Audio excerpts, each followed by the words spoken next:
bespoke radio for the masses. Headline edition, July 8, 1947. The Army Air Forces has announced that a flying disc has been found and is now in the possession of the Army. If the game is rigged, change the game. Game changer. I occasionally think how quickly our differences worldwide would vanish if we were facing an alien threat from outside this world. This is Fade to Black with your host, Jimmy Church, on the Game Changer Radio Network and KGRA, the Global Radio Alliance. I need your help to get to the year 1985. You're listening to Fade to Black with Jimmy Church on the Game Changer Network. Good evening, kids.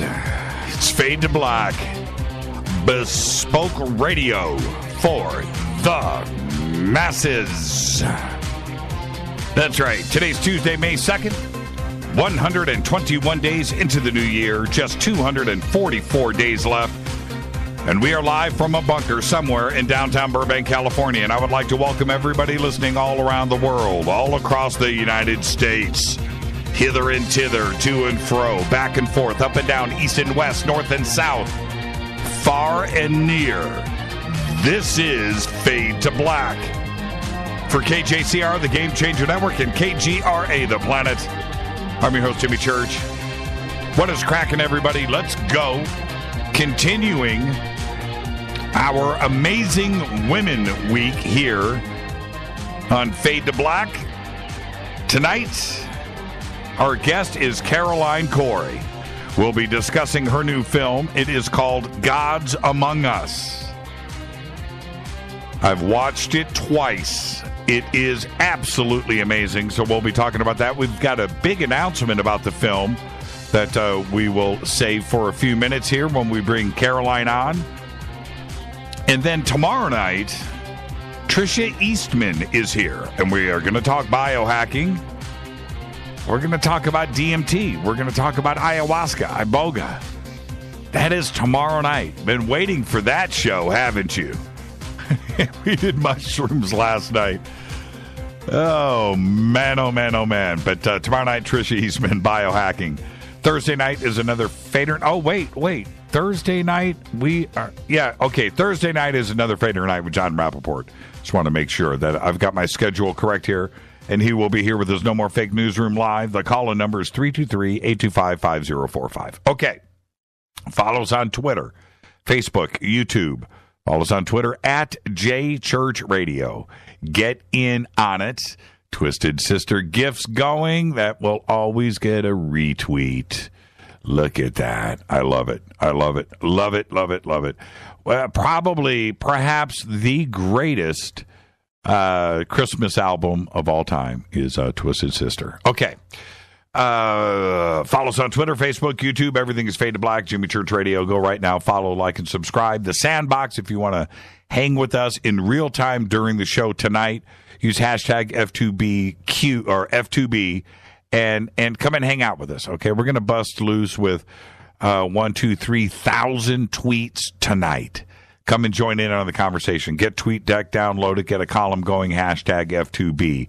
That is the Sandbox. Any questions or comments during the show?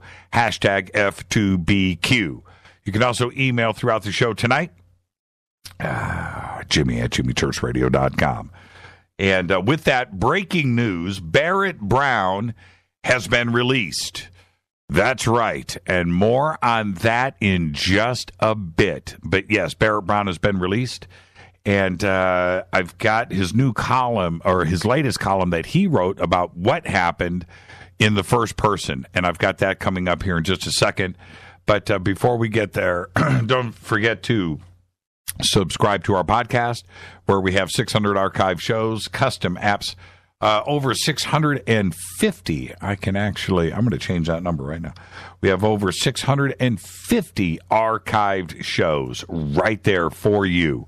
It's updated every single day. Platforms include Apple and Android, Kindle, just go to the iTunes store, go to the Google store, and search Fade to Black. Download the apps, go over to Libsyn, and get yourself a subscription for just $2 a month. We will be giving away this week, Thursday night, if you become a member in our membership area, which is not the podcast, it's a separate thing. Become a member in our membership area. We will throw your name in the hat for a drawing that we are going to do this Thursday night. Now, I know that the cutoff was already there for May 1st, but you know what? I'm the boss. Well, once in a while, Rita's the boss, but I made an executive decision on last night's show. Okay, if you become a member this week before Thursday, okay, you got to allow us time to get all the names together and stuff. So become a member before Thursday. Name goes in the hat because this month we are giving away a Studio Dome stereo system, 2 SBB2 speakers in a hard shell case, ready to go. Power supplies, everything that you need for a wireless stereo Bluetooth system in a hard shell case. We're going to do that drawing this Thursday. So get yourself a membership right now. Go to our membership area. You've got tonight and tomorrow, maybe Thursday morning, if we really stretch this out, to get your name in the hat. Okay? All right, we're going to do the drawing Thursday night live on the show, just like we did last month. And very cool because Kelborn in Twitter received his Tascam recorder that he won last month in the drawing. That got posted up in Twitter today, and it was so cool to see it. Right, man, there it is, and his Fade to Black hat was in the picture too as well. Wouldn't you like to be the next one and have your picture posted up there? Think about that for a second. It's very simple. Just go and sign up in our membership area. And if you get the Game Changer, you get the full-blown membership. You get a hat autographed and a T-shirt in the package. How cool is that? All right, there you go. Go to our membership area, sign up today. We're doing the drawing on Thursday night. Now, don't forget, all of our sponsors. We had Ronnie McMullen on the show last night, one of the greatest, coolest dudes out there. His company is Life Change Tea. The website is getthetea.com. Go there. Use the promo code Jimmy. That's all you've got to do. Go to the specials page and get yourself something. Help support the show.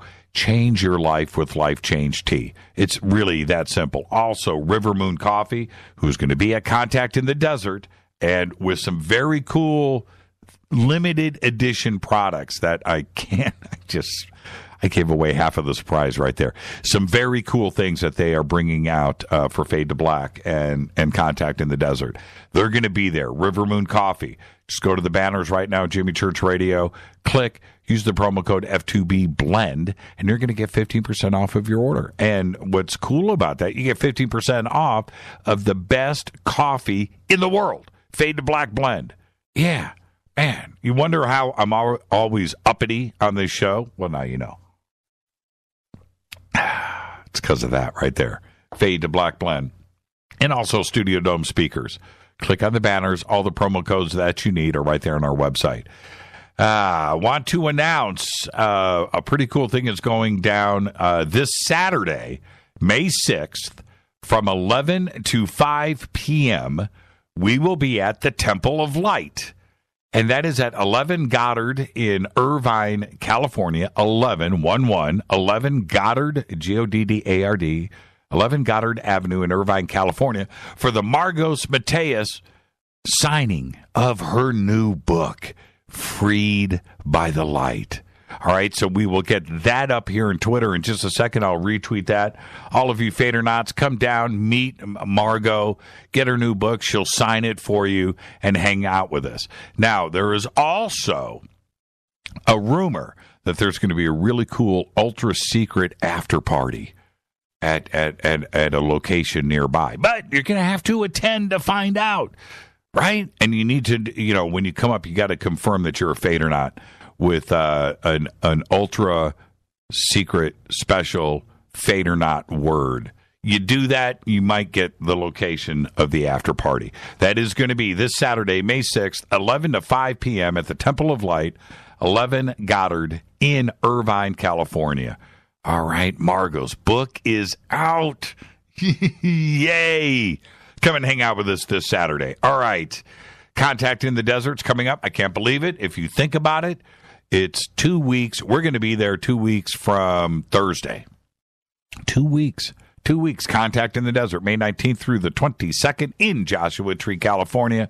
Tickets and info over at jimmychurchradio.com. Speakers this year do include George Norrie, Graham Hancock, Jacques Vallée, Robert Bivall, Robert Schock, David Wilcock, Corey Good, Jim Mars, Giorgio, Richard Dolan, Andrew Collins, Linda Moulton Howe, Whitley Strieber, Mike Barra, David Serrata, Melinda Leslie. The list goes on and on and on.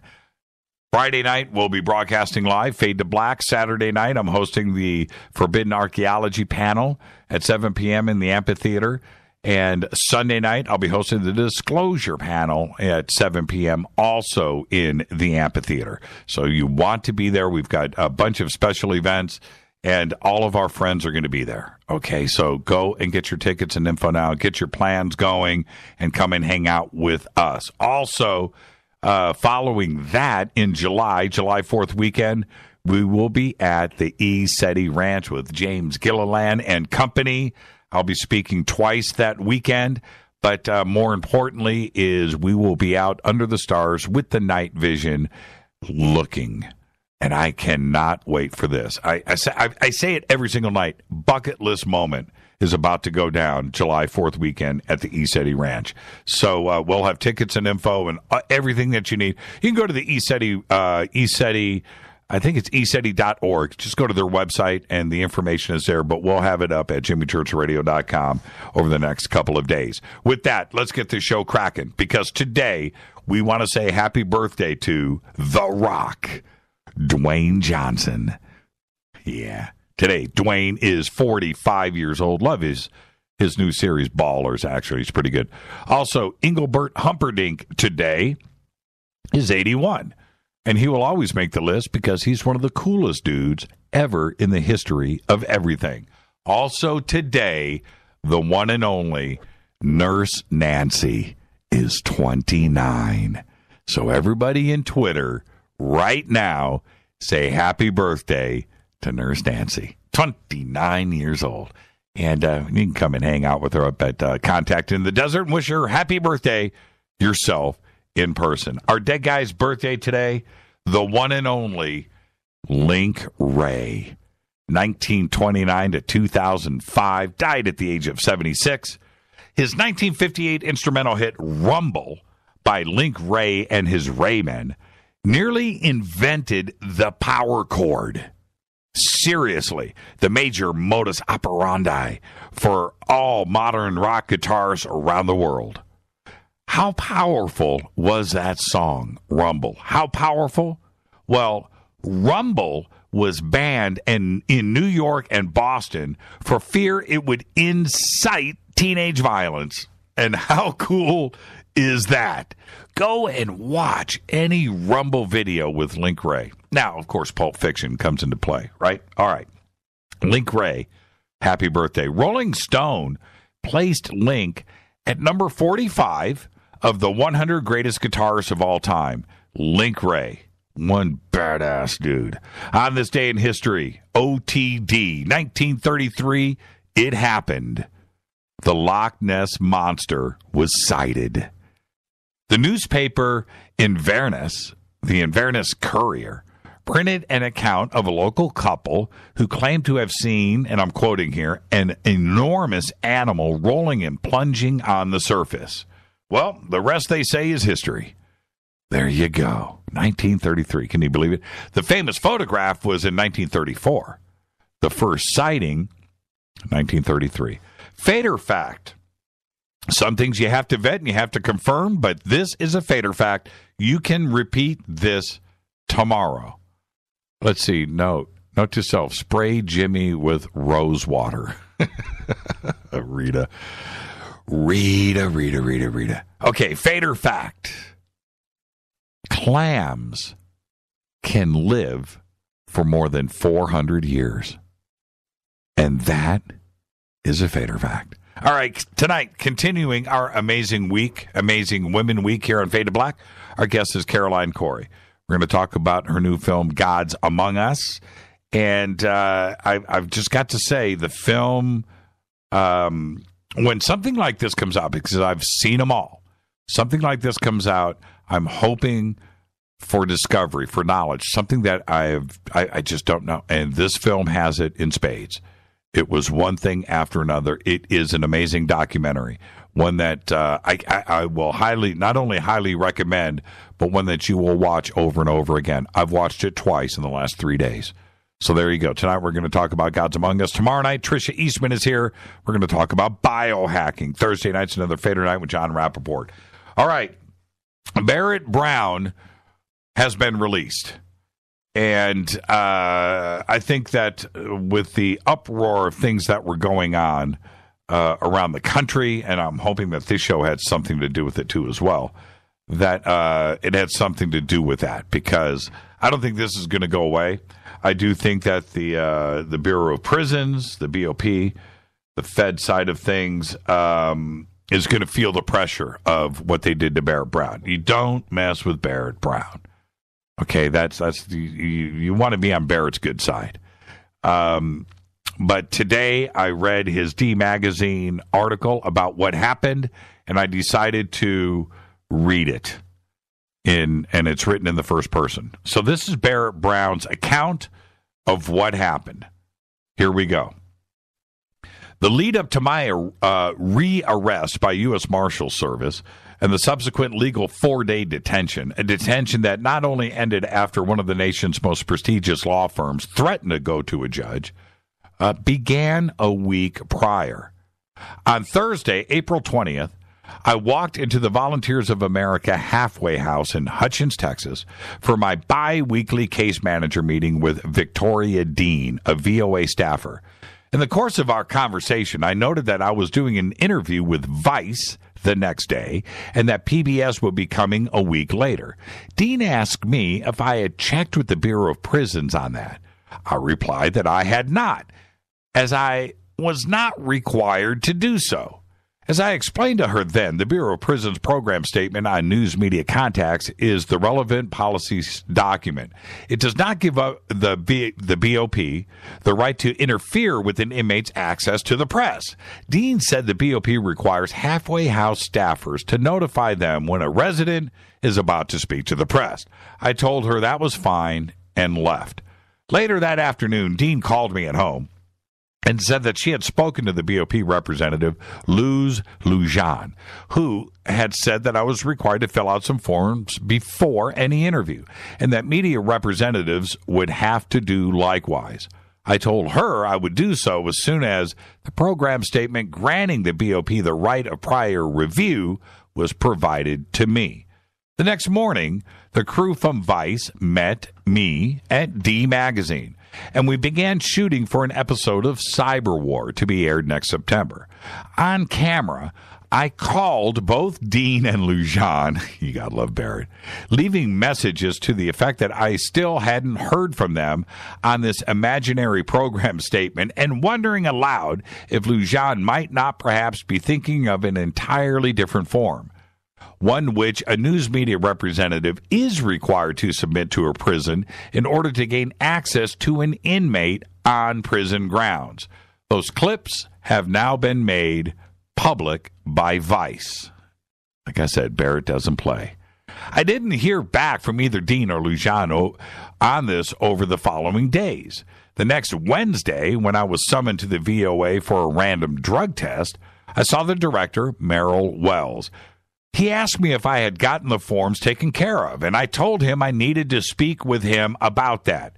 He said that he had a meeting right then. I said that perhaps it would be best if the matter were discussed in some more formal manner anyway. He replied that he would in fact be available to speak right then. I briefly explained that the BOP's request facilitated by Dean was illegal and contrary to both BOP policy as put forth in the program statement, as well as all current readings of the Constitution as applied even to inmates, and reminded him that I'd been doing interviews without any approval whatsoever for 4 years, both from prison and from his halfway house, and that his staff had been well aware of these things. He said that he had not been aware of this and that they were merely required to report any press interviews and that this was laid out in their operating guidelines. After urinating in a cup for the glory of the state, I walked back to Dean's office to see if these forms she had been given. Dean was in Wells' office across the hall, and the two were speaking with some degree of agitation, though I couldn't make out what they were saying other than my name, which I consider the most wondrous of sounds, to which I have trained my ears. When the two came out, they were surprised to see me. I reminded Dean that she'd told me to pick up these forms. We all went into her office, and I again explained why their position was criminal and immoral and whatnot, but I took the forms with me. That afternoon, I received a phone call from Dean and Wells, which I recorded. Now, he's provided links to the recording. And can be heard, Dean tells me, failure to fill out one of the two forms and to require media representatives to fill out and submit the other before interviewing me would be regarded as a refusal. That's in quotes. Here she refers to refusing an order infraction. I reply, at length and unwieldiness of the tongue, that if the state and its servants believe that a refusal to comply with unconstitutional and imaginary rules that the state itself refuses to identify constitutes a refusal, then, by golly, what a wonderful world we have created for ourselves. Then I inform that I have been recording this conversation and he's putting this in quotes, will be submitting it. I hadn't actually decided what one does with a recording of this sort, and this is his in parentheses, and that it is my right to do so, which it is. Laws on recording vary from state to state, but in Texas, one doesn't have to inform the other party, which I do, inform just for fun. Interesting. I didn't know that about Texas. You can record anybody's phone call and not tell them ahead of time. Interesting. And with Barrett Brown, that's a good thing. Afterward, I went on a Houston-Dallas radio show hosted by Kenny Webster, who was filling in for some other fellow and whose other program, Pursuit of Happiness, I appear on about once a week.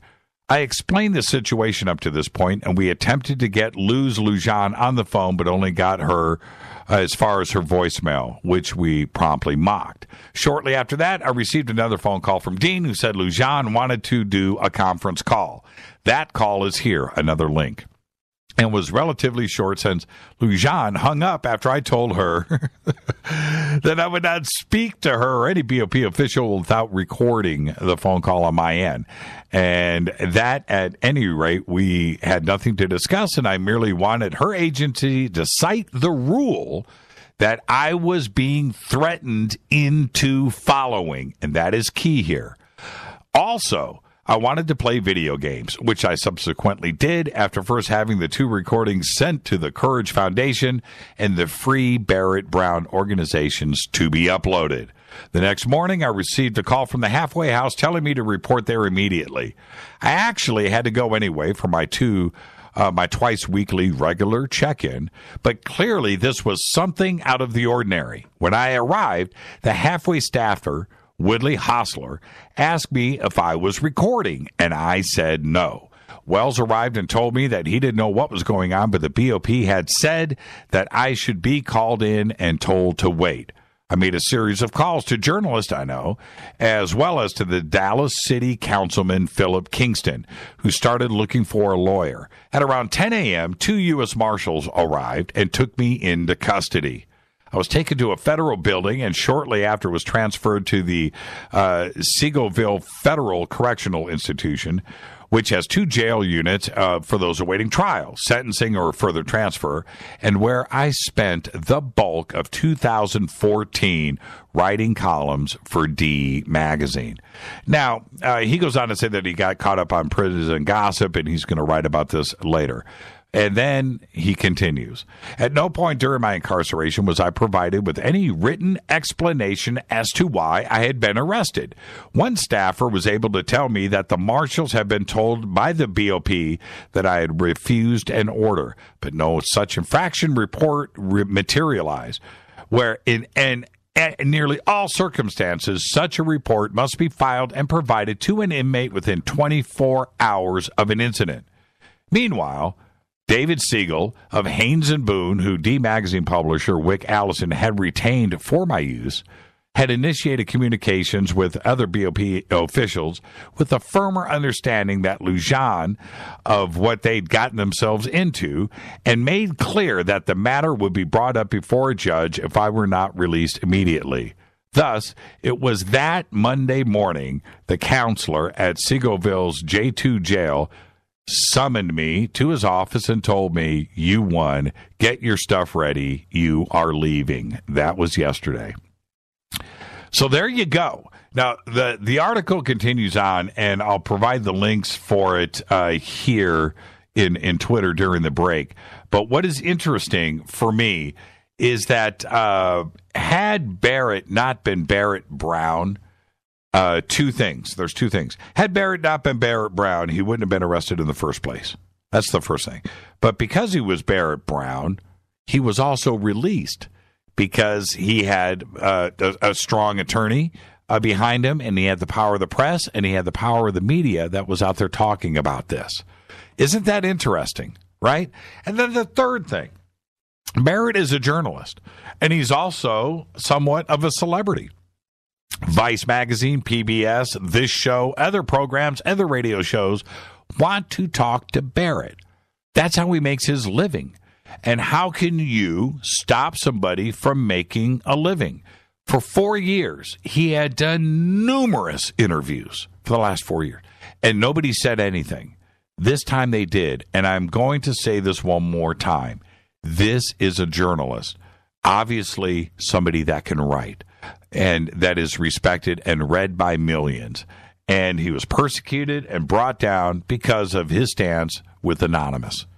And it's that simple. This is Fade to Black. I am your host, Jimmy Church. Coming up right after the break, Caroline Cory. We are going to talk about her new film, Gods Among Us. And it is amazing. Now, you can follow Caroline. Her links are right up there on Twitter right now at Omnium Universe. You can follow me on Twitter at JChurchRadio. I'll be right back with our guest, Caroline Cory. Stay right there.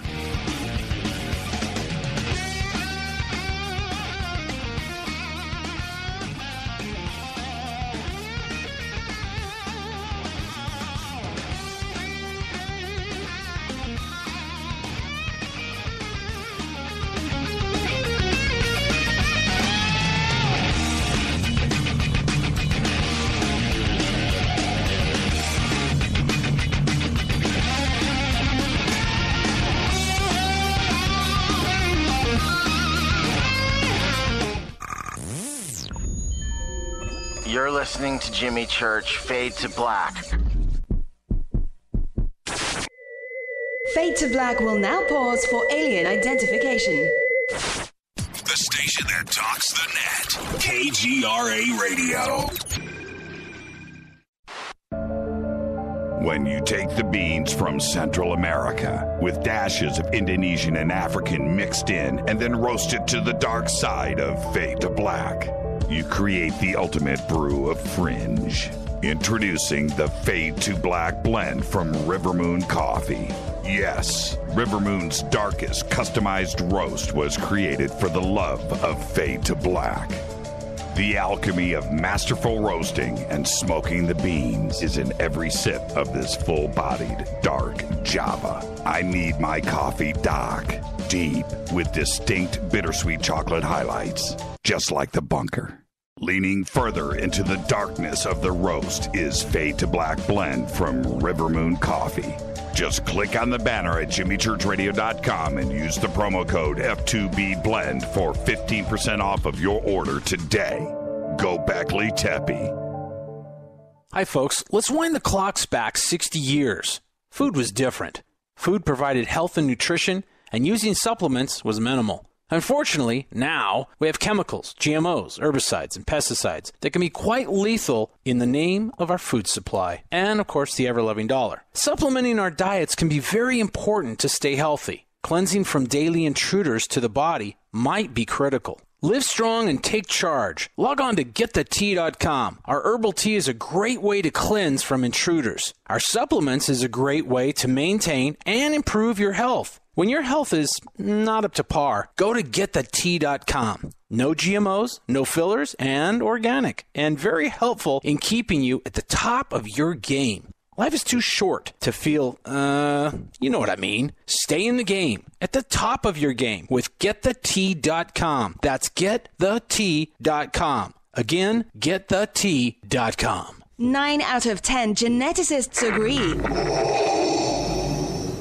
Fade to Black is not your father's radio show on the Game Changer Radio Network and KGRA. The Planet. Hi, this is Chase Kletsky with Fate Magazine Radio, and you're listening to Jimmy Church and Fade to Black on the Game Changer Network and the KGRA digital broadcast station where the Fader-Knots rock. Hi, this is Rob Reiner from Anvil, and you're listening to JimmyChurchRadio.com. What's up? I'm Chris. What up? This is Kyle Massey, and you're listening to Jimmy Church Radio.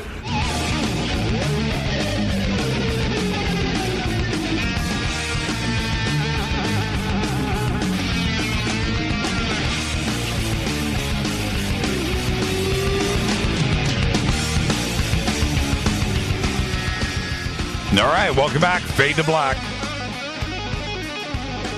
Continuing our Amazing Women Week here on Fade to Black. Our guest tonight is Caroline Cory. We're going to talk about her new film, Gods Among Us. Tomorrow night, Tricia Eastman is going to be here. We're going to talk about biohacking. And then Thursday night is another Fader night with John Rappaport and his No More Fake Newsroom and your phone calls. It is another Fader night. Tonight, it's Caroline Cory. We welcome her back. She is a filmmaker, futurist, international speaker, and the visionary author of best-selling books on consciousness and quantum healing. As a child and throughout her life, Cory has had numerous otherworldly encounters, which led her to become deeply connected into spirituality, the study of consciousness, and the mechanics of the universe. Previously, Cory served as creative director and producer of global live and televised events at one of the largest broadcast media entities in the world. Despite possessing extraordinary extrasensory abilities, she kept her unique gifts to herself. However, years spent creating and overseeing traditional entertainment content ultimately compelled her to leave her executive position in favor of a more spiritually fulfilling career that combined her artistic background and passions with quantum healing and elevated consciousness. In 2010, she founded Omnium Media, an experiential,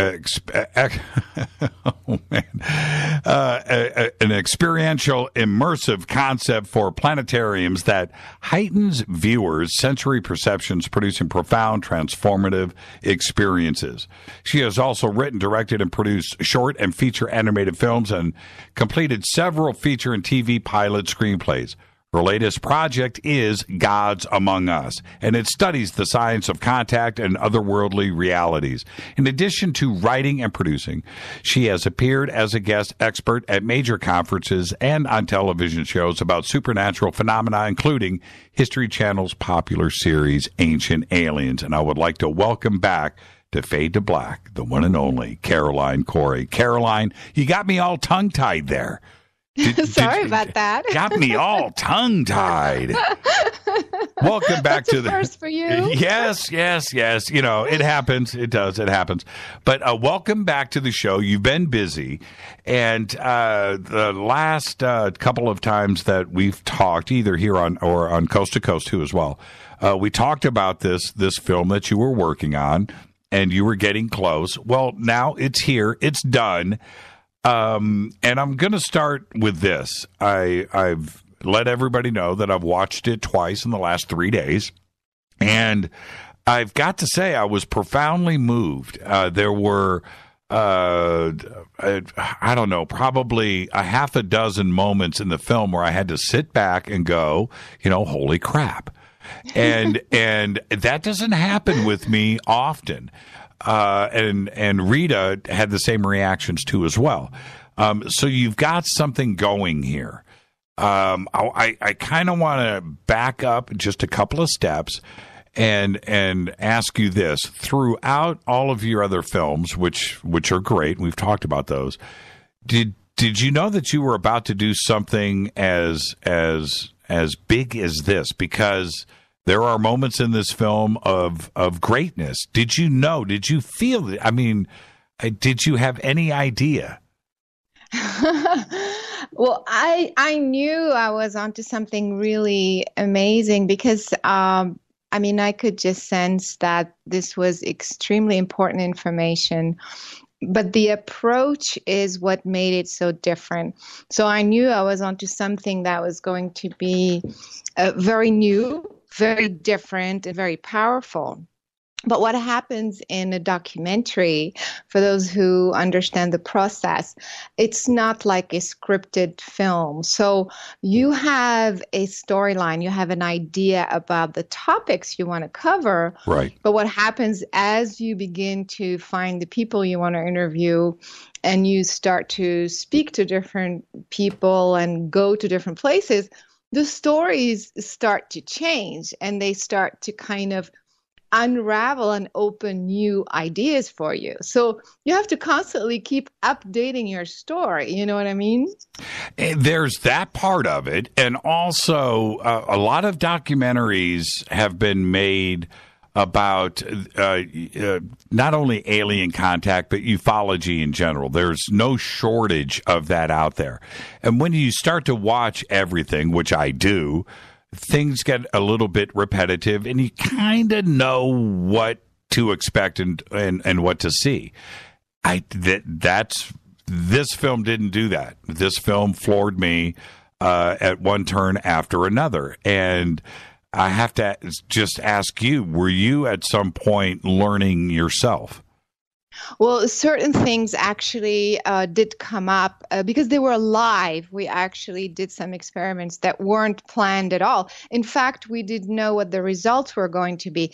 I had an idea, of course, but just to kind of give an idea for an overall idea about why this film is different is because compared with all the other films on ufologies and ET contact and things like that, the perspective or the approach, which is scientific validation of these phenomena, that's what makes this film very different. So that's the first thing that was very exciting, We're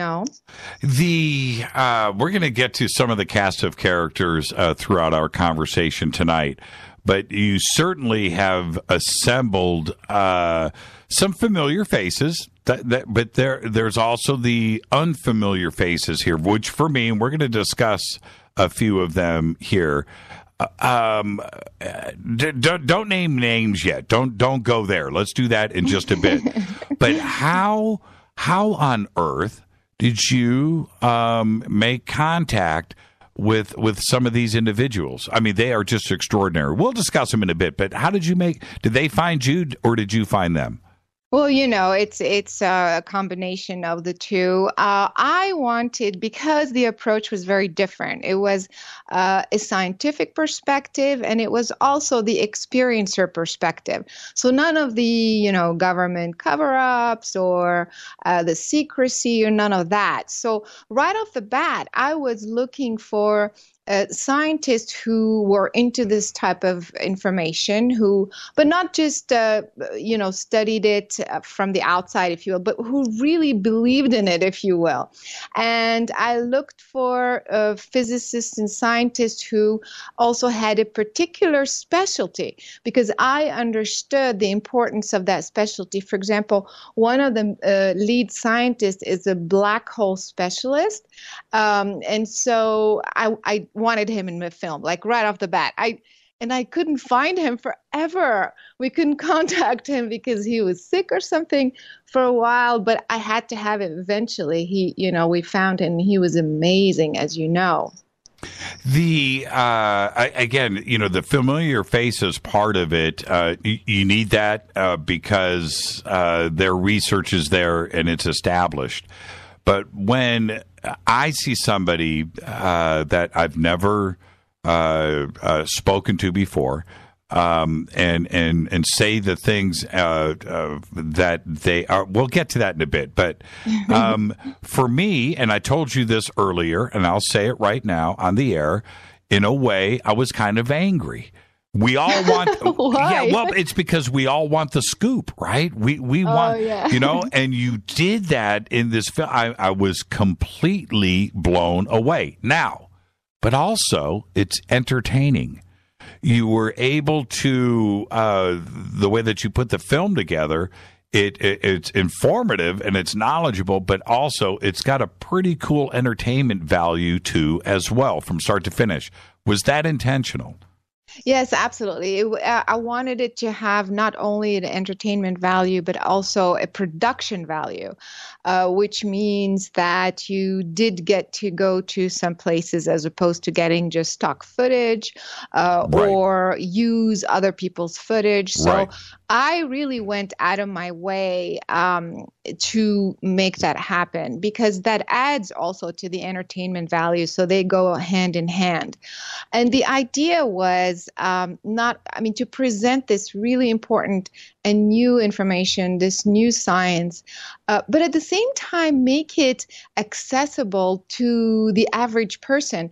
I kind of wanted to talk to the mainstream all the way to the folks who've, have seen every single UFO film, like yourself. Right. So I wanted that range. And so that's the reason why it had to be entertaining.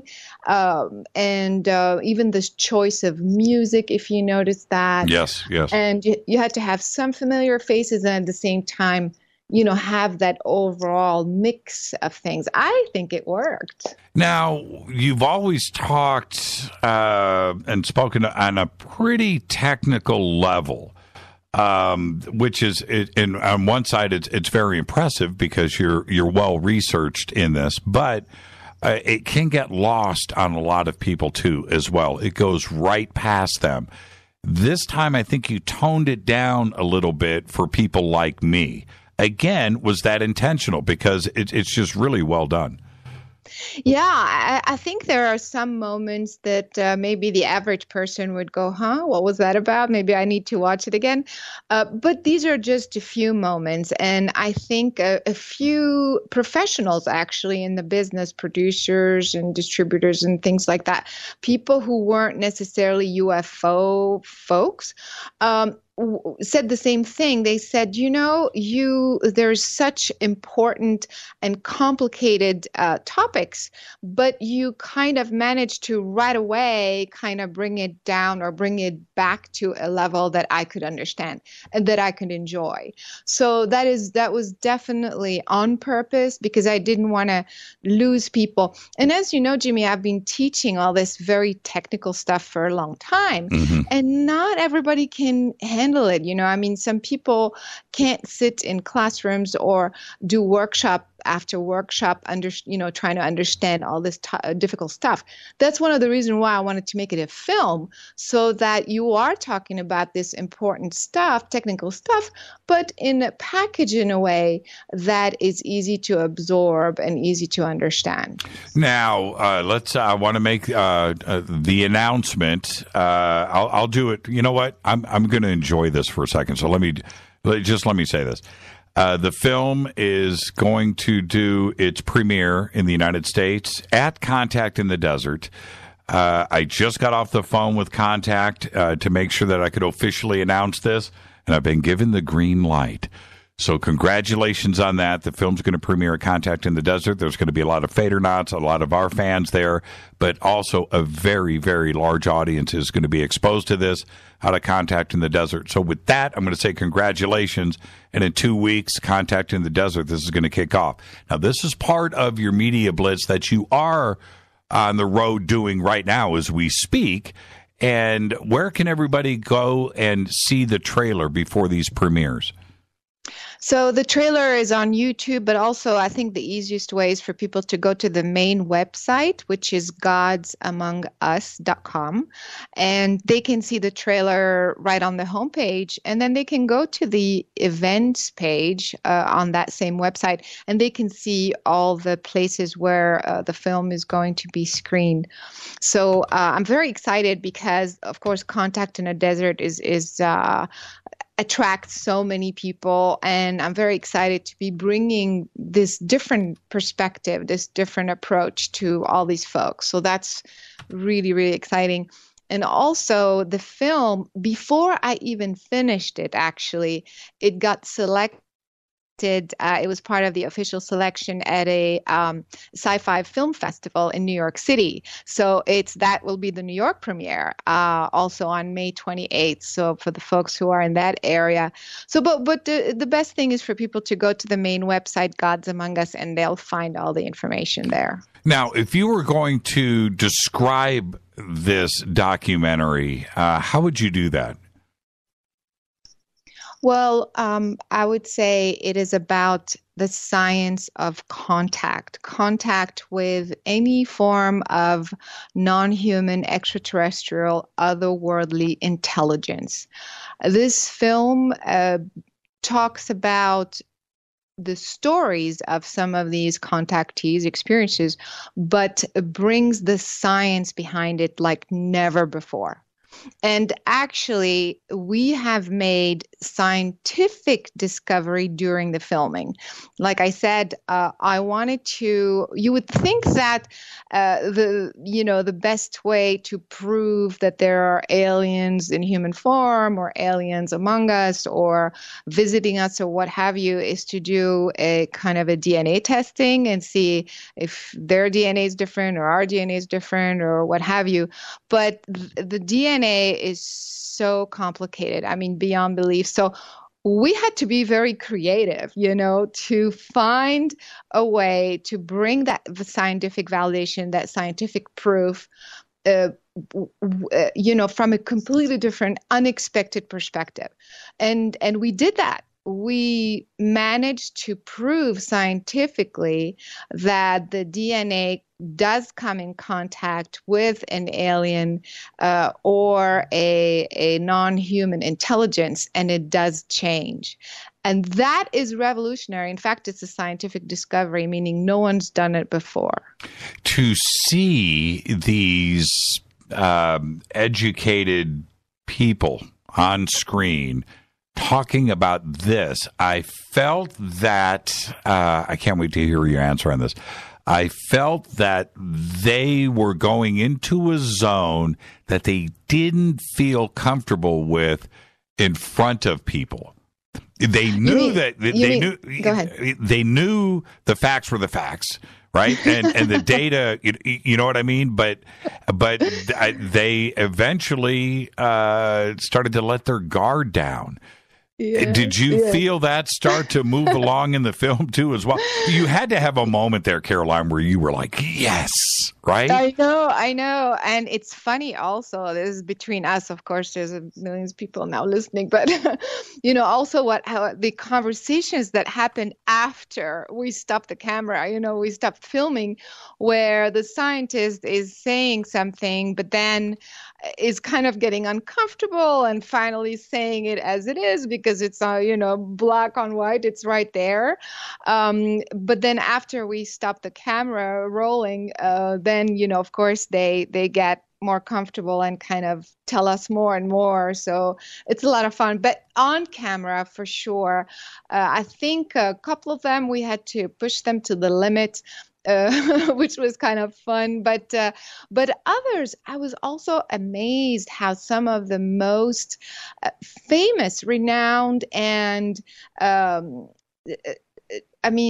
knowledgeable scientists were also talking about cosmic intelligence and cosmic mind, and the universe is a conscious creation. And you would never think that these types of scholars and scientists would even use those terms. So that was so refreshing. That was so amazing.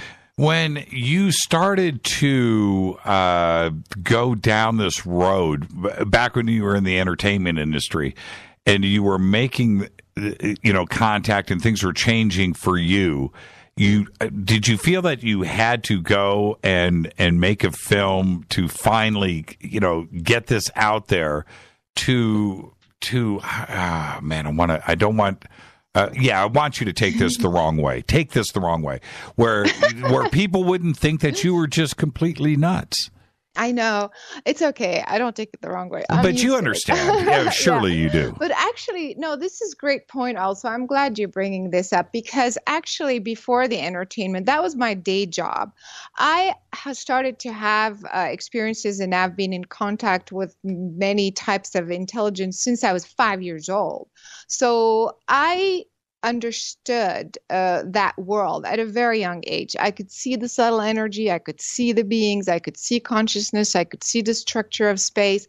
So I understood reality at a completely different level since the age of 5. So I was living this double life. Growing up, I knew this reality was real. And the more I continued kind of focusing on it, the more I would have validation after validation after validation. And so that's the reason why I knew it was real. But my day job somehow took me into the arts. First, I started with the performing arts, and then I started producing very large-scale concerts and things like that. And so I did that. It was also kind of fun to have that day job, but I never let go of my other reality, so to speak, except that at one point it had to take over. It was like, this doesn't make sense. Like, why am I doing all of these concerts and all of these events that don't have this beautiful, profound, rich meaning that I have in this other part of my life? Right. And so that's why I actually had a very glamorous job, very highly well-paid position, and with all the perks and everything else. And I had to leave that behind because it was just so kind of not going anywhere in terms of strong spiritual fulfillment. And I decided to just focus on the spirituality and the consciousness aspect. And from what I've learned, I was able to combine both to be able to do the work that I'm doing right now. And I'm so thrilled. I feel like finally, I am combining these two things because people love movies, people love stories, people love performing arts. So it's a great vehicle, and I'm going to continue doing it for sure. Now, there are a couple of hardcore scientific experiments and tests that were done in the film. Did you know going in what the results were going to be, or is this completely candid? Yeah, of course, I had an idea because as I just started saying, I mean, my experience started at a very young age. So I'm extremely sensitive. I can see, I'm very well guided about those sorts of things. So of course I went in knowing we will have a result, but what result, how much of a result, none of that I knew, nor did I want to know, because I wanted to see how that was going to turn out. Like for me, coming in contact with an extraterrestrial or otherworldly consciousness or entity, I know how that feels. I know for sure that contact is affecting my body, is changing my DNA, and vice versa. I'm doing something with that entity as well. So, but to have it demonstrated like this on camera, I wanted to see what that was going to look like. And it was amazing. And we only showed in the film 2 of the results. But we actually had other results that we didn't show. I mean, as you know, when you do a film, you have to edit and kind of make sense of the story. Mm-hmm. So we also did even more than just in the film. And I could talk about those experiences too that were just mind-blowing. Well, yeah, share one of those with us. We're going to hit a break here in about 3 minutes. What didn't make it to the film? Okay, so one of the things, actually, what I wanted to test was with one of the scientists, the couple, Beverly Rubik and Harry Jabs, and they work on the biophoton, counting the number of photon particles that are emanated from a body, from a human body. And so I suggested to do an experiment instead of just having a person in a meditative state and or in healing kind of state and measuring that biophoton emission, which is supposed to increase when you are in a meditative state. What I wanted to do, I said, well, how about we bring an entity and we put it in contact with a human, with a person. What would happen in that case? And eventually we couldn't get to do it this way, but I wanted to also do it long distance. And so I was in Los Angeles and they were in San Francisco area. And I basically, I kind of projected, if you will, a specific type of consciousness or entity. It was more like an angelic type being into their lab.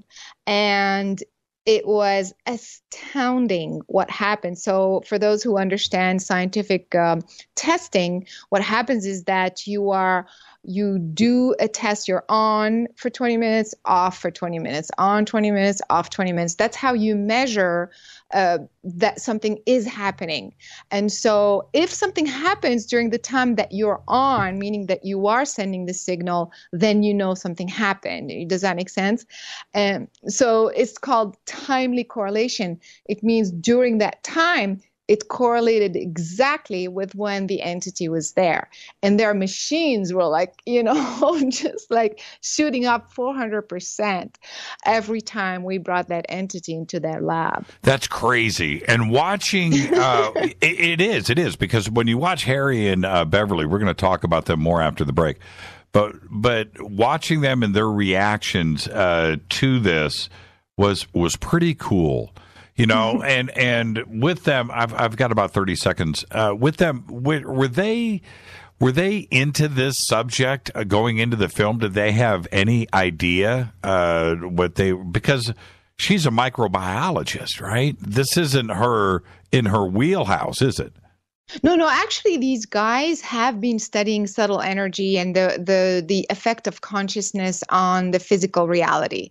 So these guys, and Glenn Ryan as well, so that has been their work. But what they have never done is to bring a specific entity and, bring it in, make it measuring the contact. Yeah, that's what I'm referring to. Yeah, that's what I'm referring to. Yeah, they were like, what?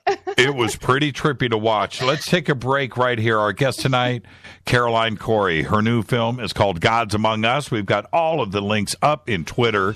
Jason just posted up the poster. It's an amazing poster, too, as well. Everything is there in our Twitter feed, #F2B. This is Fade to Black. Our guest tonight, Caroline Cory. More with Caroline after the break. Stay with us.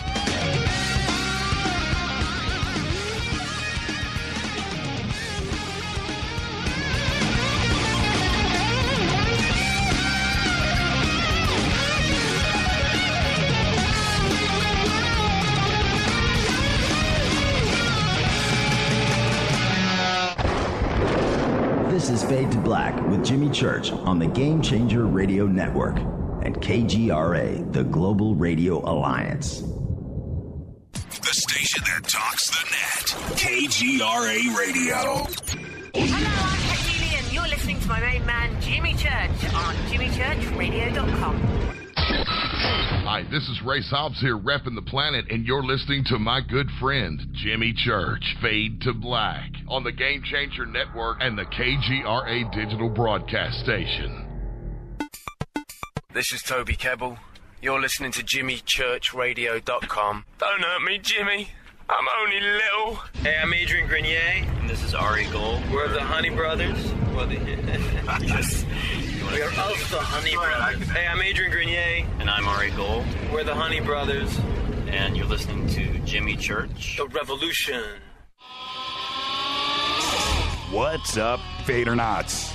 Studio Dome loves Fade to Black and the F2B audience so much that they have put together the ultimate stereo Bluetooth system. They've done it just for you. Man, check this out. The Studio Dome SBB2 stereo system is here. It's featuring 2 Studio Boombox 2 SBB2 wireless Bluetooth speakers, packed in its own custom hardshell case. This Studio Dome system features the very latest in stereo Bluetooth technology. The 2 full-range boomboxes are in true wireless stereo. You've got to hear this. It's amazing. It's just $129, and use the promo code JCRTWS, and you'll also get free shipping. It's simple. Just go to jimmychurchradio.com, click on the Studio Dome banner. Go Beckley Teppy. Balance of Nature's fruits and veggies. I was diagnosed with congestive heart failure. I went from being able to work 14, 16 hours a day with no problem to where I could barely walk a block to the store. I went on to the phytonutrients about 6 months ago, and within a couple of months, my medical doctor had cut my prescriptions down in a little bit smaller dosage. The next time I went back a month later, I walked into the doctor's office and he says, "My gosh, what's happened to you? You don't even look like the same person." He looked at my legs and the swelling had gone down. My blood pressure was down. The venous stasis ulcers that I had had on my legs for the last 4 or 5 years because of the poor circulation were all healed, and I'm feeling far better. The new challenge will allow you to receive 2 months of Balance of Nature's fruits and veggies free. And we'll even ship them to you free. Call now for details. Call 1-800-246-8751. Or go online to balanceofnature.com. Use promo code TALK. This is Micah Hanks of the Gralien Report, and you're listening to Jimmy Church on Fade to Black, across the globe on the Game Changer Radio Network and the one and only KGRA Radio, The Planet.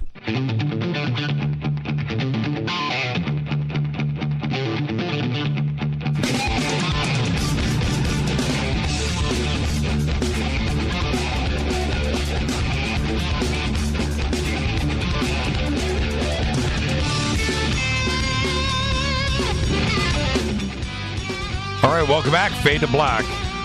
Continuing our Amazing Women Week here on Fade to Black. Our guest tonight is Caroline Cory.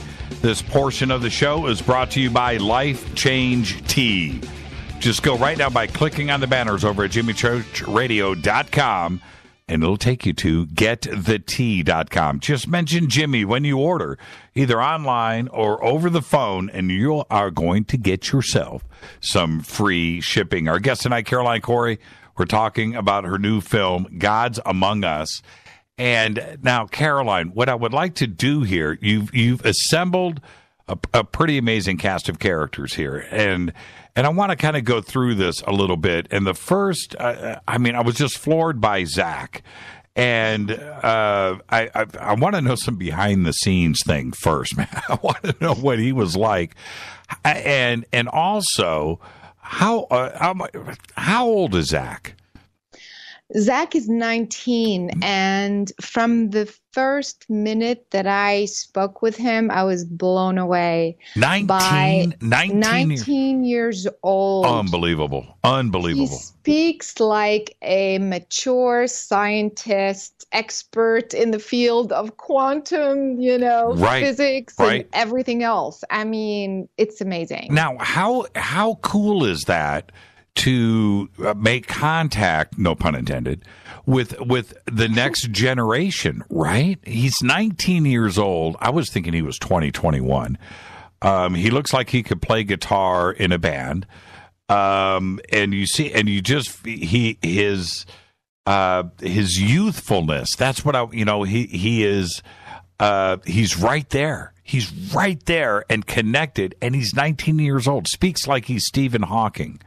Exactly. And in fact, he had most of his experiences when he was 9. And he was telling me about some of his experiences when he actually met Nikola Tesla interdimensionally. And he downloaded all sorts of information and formulas and things like that. We could only fit some of it in the film and, of course, what was relevant. But just to have a conversation with this Kid. I'm saying kid, but I know. you heard him. Yes. And you can feel his energy. I mean, he is so intelligent, mature, and the wisdom. You can tell that it's a universal consciousness speaking through him. It is not a 19-year-old. What was he like off of camera? Actually, the same. Really? I mean, you talk about, for example, I don't know, well, when we were there filming, as you know, for example, we would take a break, right? So some people would go and grab a drink or what have you. So we'll say, oh, do you want to eat something? And you would see just about everything, the way he was speaking about food and what it means to him, what he would eat and not eat, or what he's attracted to. I mean, like, he is so conscious about everything, so that he wasn't putting on a show for us on camera at all. He was like this the whole time. And so it was to me, it was such a pleasure to see such a young person be so mature, so wise, so intelligent. I mean, I just loved him. He must trip his friends out. He's so smart. And, again, we talk so much, and you're quite aware of this too.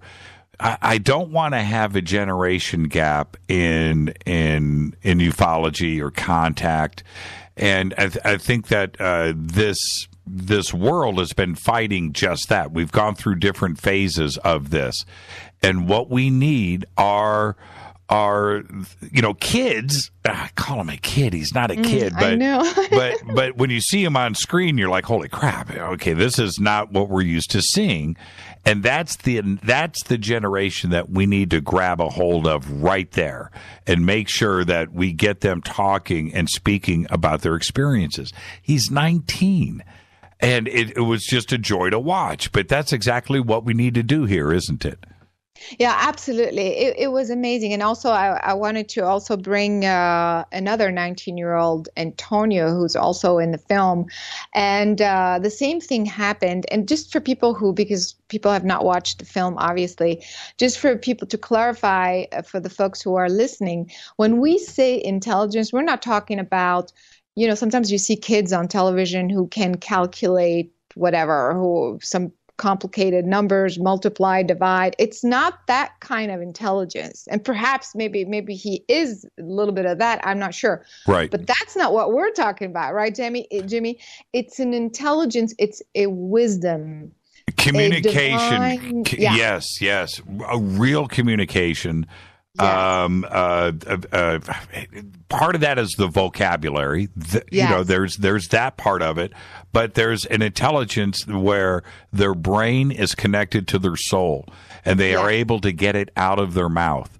That is a very difficult thing to do. It's wise beyond years. I hate it when people go, you're an old soul. You're an old soul. But there is something that is going on here. With Zach, and now you just brought up Antonio, but before we get to Antonio, and everybody, when you see this film and you get to Zach and you get to Antonio, you're going to remember this conversation that Caroline and I are having right now. I promise you that. Zach goes into, he speaks. And again, this is for the film. You need to go and see it. But when that happened, well, he speaks. Of course he speaks. But he repeats some of the stuff that he has been told, and he does it in real time on camera. I want to ask you, Caroline, when that happened, what went through your mind?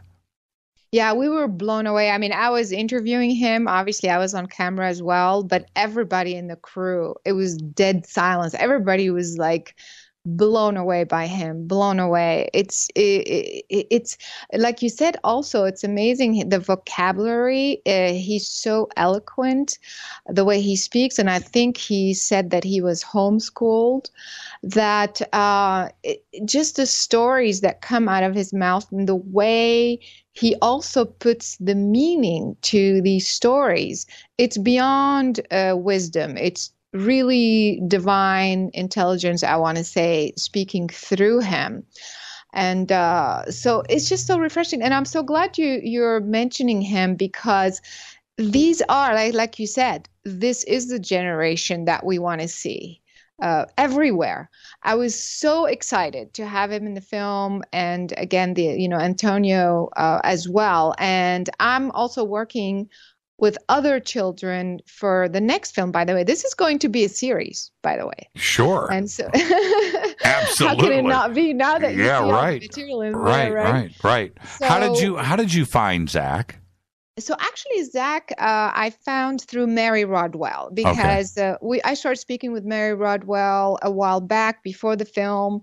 And in one of the interviews, I think I mentioned I wanted somebody who spoke the different languages, galactic languages and things like that. And she mentioned Zach. And right away, I felt like my heart jumped. I felt I need to connect with Zach. So that's how it worked. And we emailed, and from that moment I knew. And Zach travels all around the world. He lives in Europe most of the time, but he always is traveling somewhere, discovering and just connecting with nature. So he's 19 years old, and he speaks this way. He understands the mechanics of the universe. I mean, that's the type of intelligence and consciousness. And he goes to different places on the planet to kind of discover his own truth and the truth of these different parts of the planet. And so the Tesla part freaked me out. I mean, it's just, I can't wait for the audience to see the film, because they are going to go, man, you're right, Church. It was a holy crap moment. But when he starts to speak in the alien language, I'm just letting everybody know, when you see it, you're going to remember Caroline and I's conversation, which takes me to the same situation with Antonio. Now, Antonio, again, he's 19. Yep. 19 years old. Yep. Unbelievable. Yep. I mean, I am just so jealous and impressed. And how did you find Antonio? And now he's the same thing. The two kids knew each other as well. Also through Mary, we connected. Now Antonio is also just beyond brilliant. Right. He comes up with geometry and forms and shapes, and he speaks about patterns. Like I said, like some advanced physicists, understanding the mechanics of the universe, but slightly different. I want to say that Zach is more eloquent in some ways. Antonio is more his energy. Yeah, he's free form. He's free form. More free form. But I want to tell you something also that didn't make it in a film. So what happened was I knew that they could speak that language, and I could too, by the way, but in a different way, not in the same way. And that was part of the idea, is the film is to see how he would speak a galactic language. So we're rolling the camera, and I said, okay, it was all spontaneous, by the way. We didn't rehearse anything. And I said, okay, well, can you say something in the galactic language? And he starts to say all these things, and he goes on and on and on and on. And as he is saying these things, I was seeing what he was saying. Say what? What? Okay, explain. So I was basically sensing and seeing, because I can see the subtle energy. I could see what he was talking about. So at the end of the whole chatter, even though I do not speak that particular galactic language, I understood and I saw everything he said. So after the taping, after we finished that scene, I told him, do you know what you said in that language? He said, yes. And I said, I know too. And we started comparing notes. Like we would finish each other's sentences pretty much. We had seen and understood the same thing. Again, as you were going through I need you to Help me with this. Are you saying that you didn't understand the language, but telepathically you were able to get? I mean, how did that connection? Was it a visual? Was it a sense? Both. How were you able to make sense of it? Look, I'm going to tell the audience right now. I listened. I watched those scenes over and over again. And okay, you know what? I'm just going to say this, and I hope Zach is listening, and Antonio too. I was trying to see if they were going to slip up, right? You know what I'm talking about, Caroline. And I went back and I could not believe what I was listening to. Now, I did not make that galactic connection. I had no clue. But for you to do that, I have to know, how did you pick up on the scent? How did you know what they were speaking? So I basically tuned into the message, the information, as opposed to hearing it. I wasn't hearing it because it's ET language, like it's not human, so it doesn't really make sense. So my analytical mind didn't recognize any of the words. Right. So I wasn't paying attention to the words, hearing the words. I was hearing the words, but my brain was tapping into the meaning of the words, and the meaning of the words showed up to me as a visual. In fact, I can tell you what it is. So I saw, as he was speaking this ET language, I saw that he was being initiated at some sort of a church-like or temple-like by a priest-like person. And that was about, 4,000 years before Christ or something like that. Mm-hmm. So I saw that visual, and that was the message. And after that, didn't make it in a film. That's why I'm talking about it. But when people will watch the film, they'll understand what we're saying. And so after he was done with his text, with what he was saying, then I said, "What did the text mean to you?" And he said, "Well, I was 10 years old." And I said, "Were you in a church?" He said, "I was in a church." Like, we were kind of finishing each other's sentences. So he was saying the same story that I had just seen. Do they have I'm sorry. Go ahead. So finish the thought. This tells you, this is kind of validation that that language goes beyond just the human brain, like hearing vocabulary, like words that are put together, and we associate the words with meaning that we understand. But the universal language, galactic language, is a universal language, meaning these are codes and words, but that are coded so that everybody understands the meaning of these codes. It's a universal language. Right. Does Zach and Antonio, do they have others that they can communicate with in this language? I mean, us, other contactees? I don't know if they do. I mean, maybe they found each other. Maybe there's, a couple of other friends. I'm not sure. Man, but I would love to watch. Yeah, I would love to watch Zach rap with somebody else in that language. It's impressive. Well, actually, Zach is going to come. Is going to be in New York at the film screening, and maybe I'll get him to come to Contact in the Desert. Oh, I would love that. I'll get his slappy butt up on stage. I guarantee it. He's an impressive young man. He's a very, very impressive young man. So is Antonio. I can't express it enough. It was one of the, now, see, this is the thing, and I don't want to give away a bunch of stuff in the film because I want people to be blown away when on the first viewing, just like I was. But, and not to put so much on Zach and Antonio, as impressive as they are, there were many moments in this film where there were conclusions. And what I mean by that is we watch there's nothing worse, in my opinion, than watching a Bigfoot series on television, right? You know the ending. There's going to be no Bigfoot, right? You know the ending. You know the ending. Here you have one moment after another there is no Act 1, Act 2, Act 3 in this documentary. There's one moment after another in the film where you conclude things finished. There, the not only with Zach, but with Mary Rodwell, Barbara Lamb is in the film, David Jacobs is in the film, and there are, as well as the physicists and the scientists that are in the film, but there are conclusions.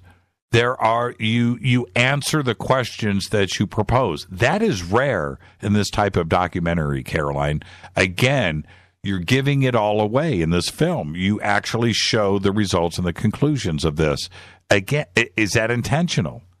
It is intentional because I realize that there are so many people still asking the same questions. How does telepathy work? How does it really work from a physics standpoint? Not like, okay, I'm here and I'm sensing that you're going to call me or something. And then I thought I heard the voice of my son telling me he needs my help. I mean, but how did it actually happen, you know? And so I know that with all the information that's out there, these answers are still pending. I mean, these questions have not been answered.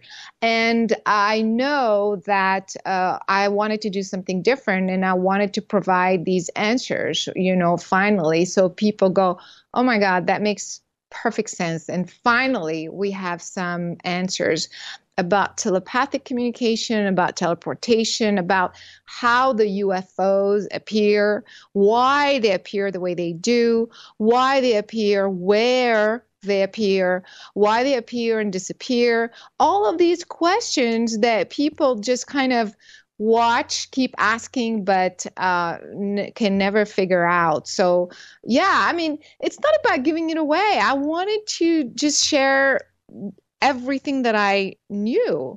And this is going to be a series. Of course, we're going to go deeper and deeper and deeper into this. I'm watching everybody here respond to this conversation in Twitter. I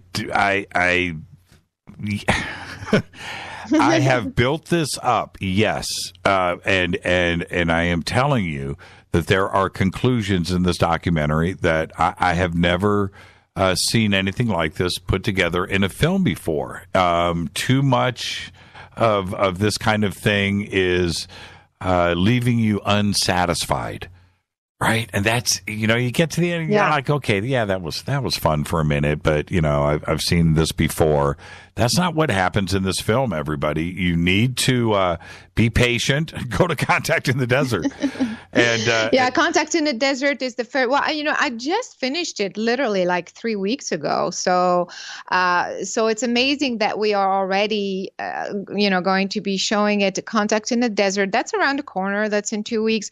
And definitely for the folks on the East Coast in New York, we're going to be showing it there. For the folks in Europe, we're going to be showing it in the Netherlands. So, I mean, we are showing it as quickly as possible, and we are also we've attracted some very, very interesting distributors. So it's going to be also on all the platforms pretty soon. For downloads and to watch online, but not quite yet. First, we got to get through these screenings, and it takes for people to, I don't know if people understand the process, but it takes some time to prepare the film for the different platforms. So we are working on that right now. So it's definitely going to be very soon. And one of the things that I wanted to ask you, when we talk about this kind of communication, do you think that it is inside of us, or is this communication external?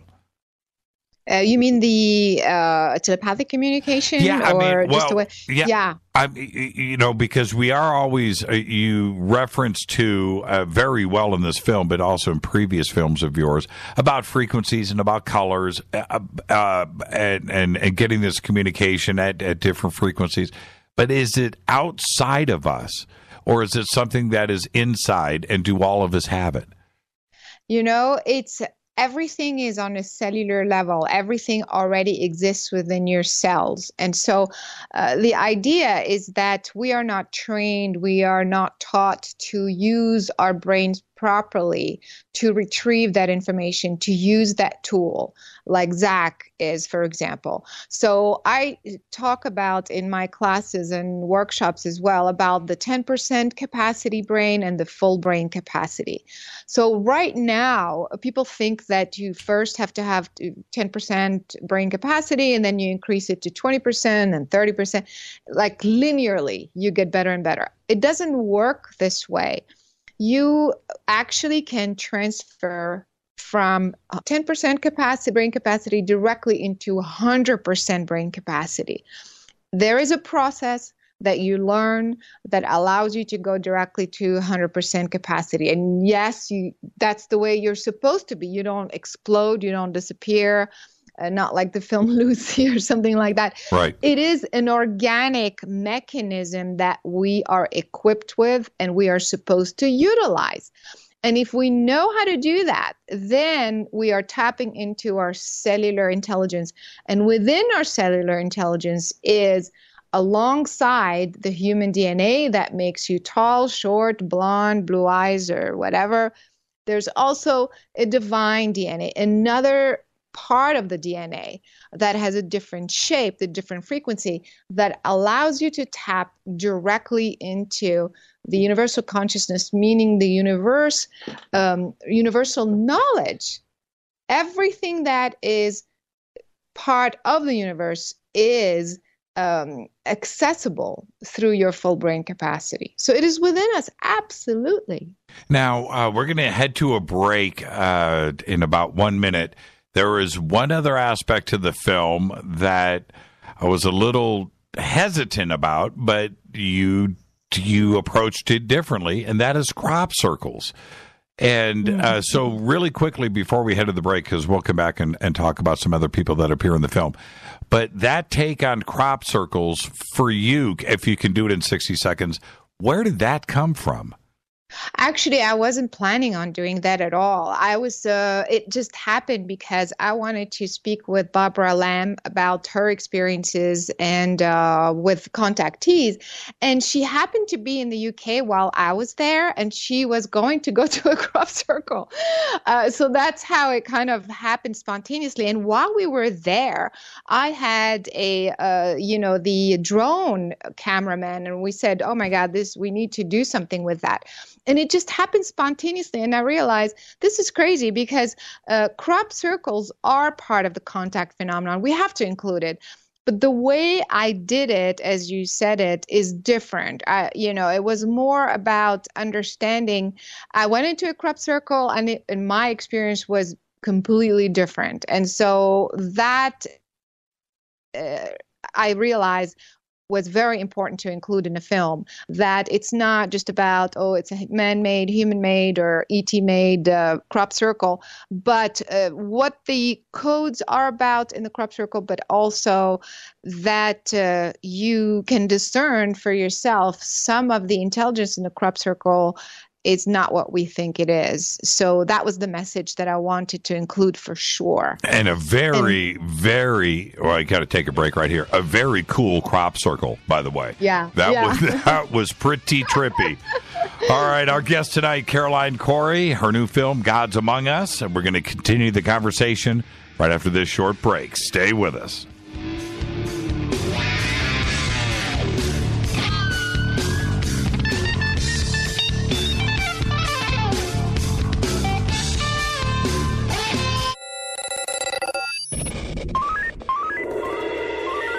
Way out here, we listen to Jimmy Church. You're listening to Fade to Black. Always on the edge of the hottest alternative talk. Jimmy Church with Fade to Black. KGRARadio.com. ¿Qué tal, mis amigos? Yo soy Mario Carson, el tiburón, y los invito para que escuchen a mi buen amigo Jimmy Church Radio. ¡Claro que sí! Hey there, quick question for you. Would you be okay with more energy, more endurance, thicker, healthier hair, a better mood, reduced appearance of wrinkles, improved sleep, improved blood pressure and cholesterol profiles, improved vision, improved memory? Okay then. Well now, have you heard of Nature's Youth RSF? It's from the anti-aging experts at naturesyouth.com. Naturesyouth.com.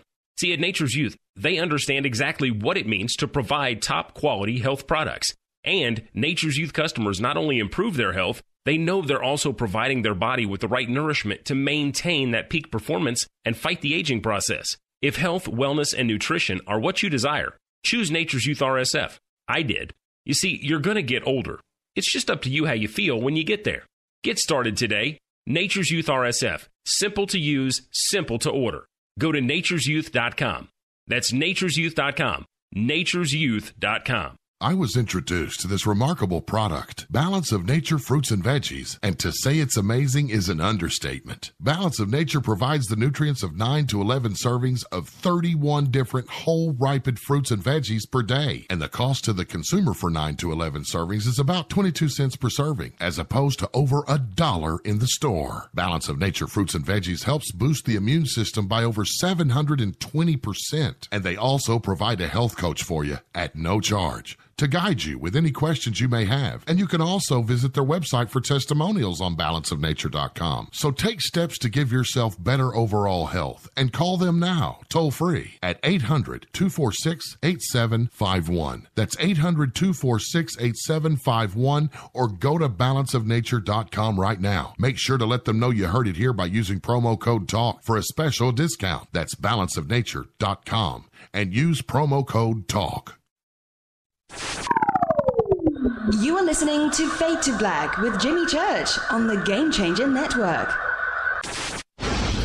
Oi, oi, I'm Reese Evans. You're listening to Jimmy Church. This is Revolution. The revolution will not be televised. The revolution is on radio. Ciao.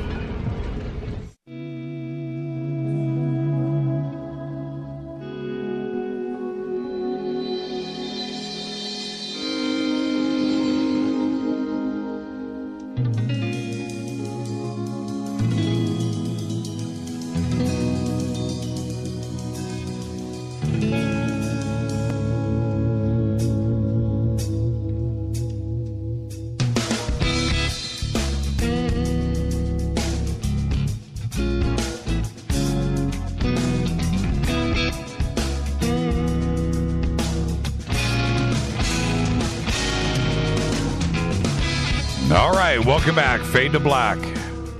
Continuing our Amazing Women Week here. Our guest tonight is Caroline Cory. We're talking about her new film, Gods Among Us. And this portion of the broadcast is brought to you by River Moon Coffee, makers of the Fade to Black blend. That's right, it's dark, it's complex, and it's smoky. Just go to the River Moon Coffee banner right now on our site and use the promo code F2BBLEND, and you are going to get 15% off of your order. Our guest tonight, Caroline Cory, talking about her new film, Gods Among Us. And I keep talking about this cast of characters that you've assembled here. I've got to talk about Glenn Ryan. I mean, every word, right? He had me. Glenn Ryan, tell us about him and who he is. Glenn is amazing. He's actually trained as a neuroscientist, but he's also a quantum biologist. And so he has been on the cutting edge of biology, microbiology. And he's very interested in the study of consciousness, how consciousness actually changes or affects physical reality. And so he's been working on things like water, how consciousness affects water with intent and things like that, which you've heard before. That's how he started, let's say, focusing on that sort of thing. But by the time I found him and we started discussing, okay, what can we do here in this film to prove scientifically that there is contact that happens? Not only that, but what does this contact do to the human body, to the human DNA? So we came up with these experiments, which actually he had never done in this way. Like I said, even with Beverly Rubik as well, they had worked with healers, for example, where you would just focus your intent that you're healing something, you're projecting healing energy, and then you see how the water changes its molecular structure or what have you. But what we wanted to do is to see how we could affect in one of the experiments, the conductivity of the DNA. So he worked with DNA samples from women placenta. So it is a human DNA sample. And what we've done is he would use electrodes and just do some measurement of the the electricity going through it, if you will, the before and after. So before we treated it, he would measure the conductivity, and then after I would treat it, he would measure it again, and then we would see the difference. If an entity came in contact with that sample, what would happen? And so it turned out in one of the experiments that the conductivity in the DNA sample shot up 400% after it came in contact with an invisible entity. And for people who don't know, the increasing the conductivity in the DNA tissue allows it to repair itself, basically increases its ability to repair itself. In other words, to heal itself. So these studies have been done before, so people can Google that. But what we've done is to demonstrate it scientifically. So, so Glenn also was blown away how quickly these things were happening.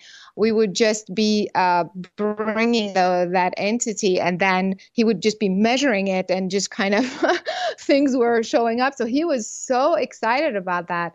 But this has been his work, and also the way he understands consciousness and DNA is just amazing, because even though he is a scientist, trained like a typical scientist at Stanford and University of London and things like that.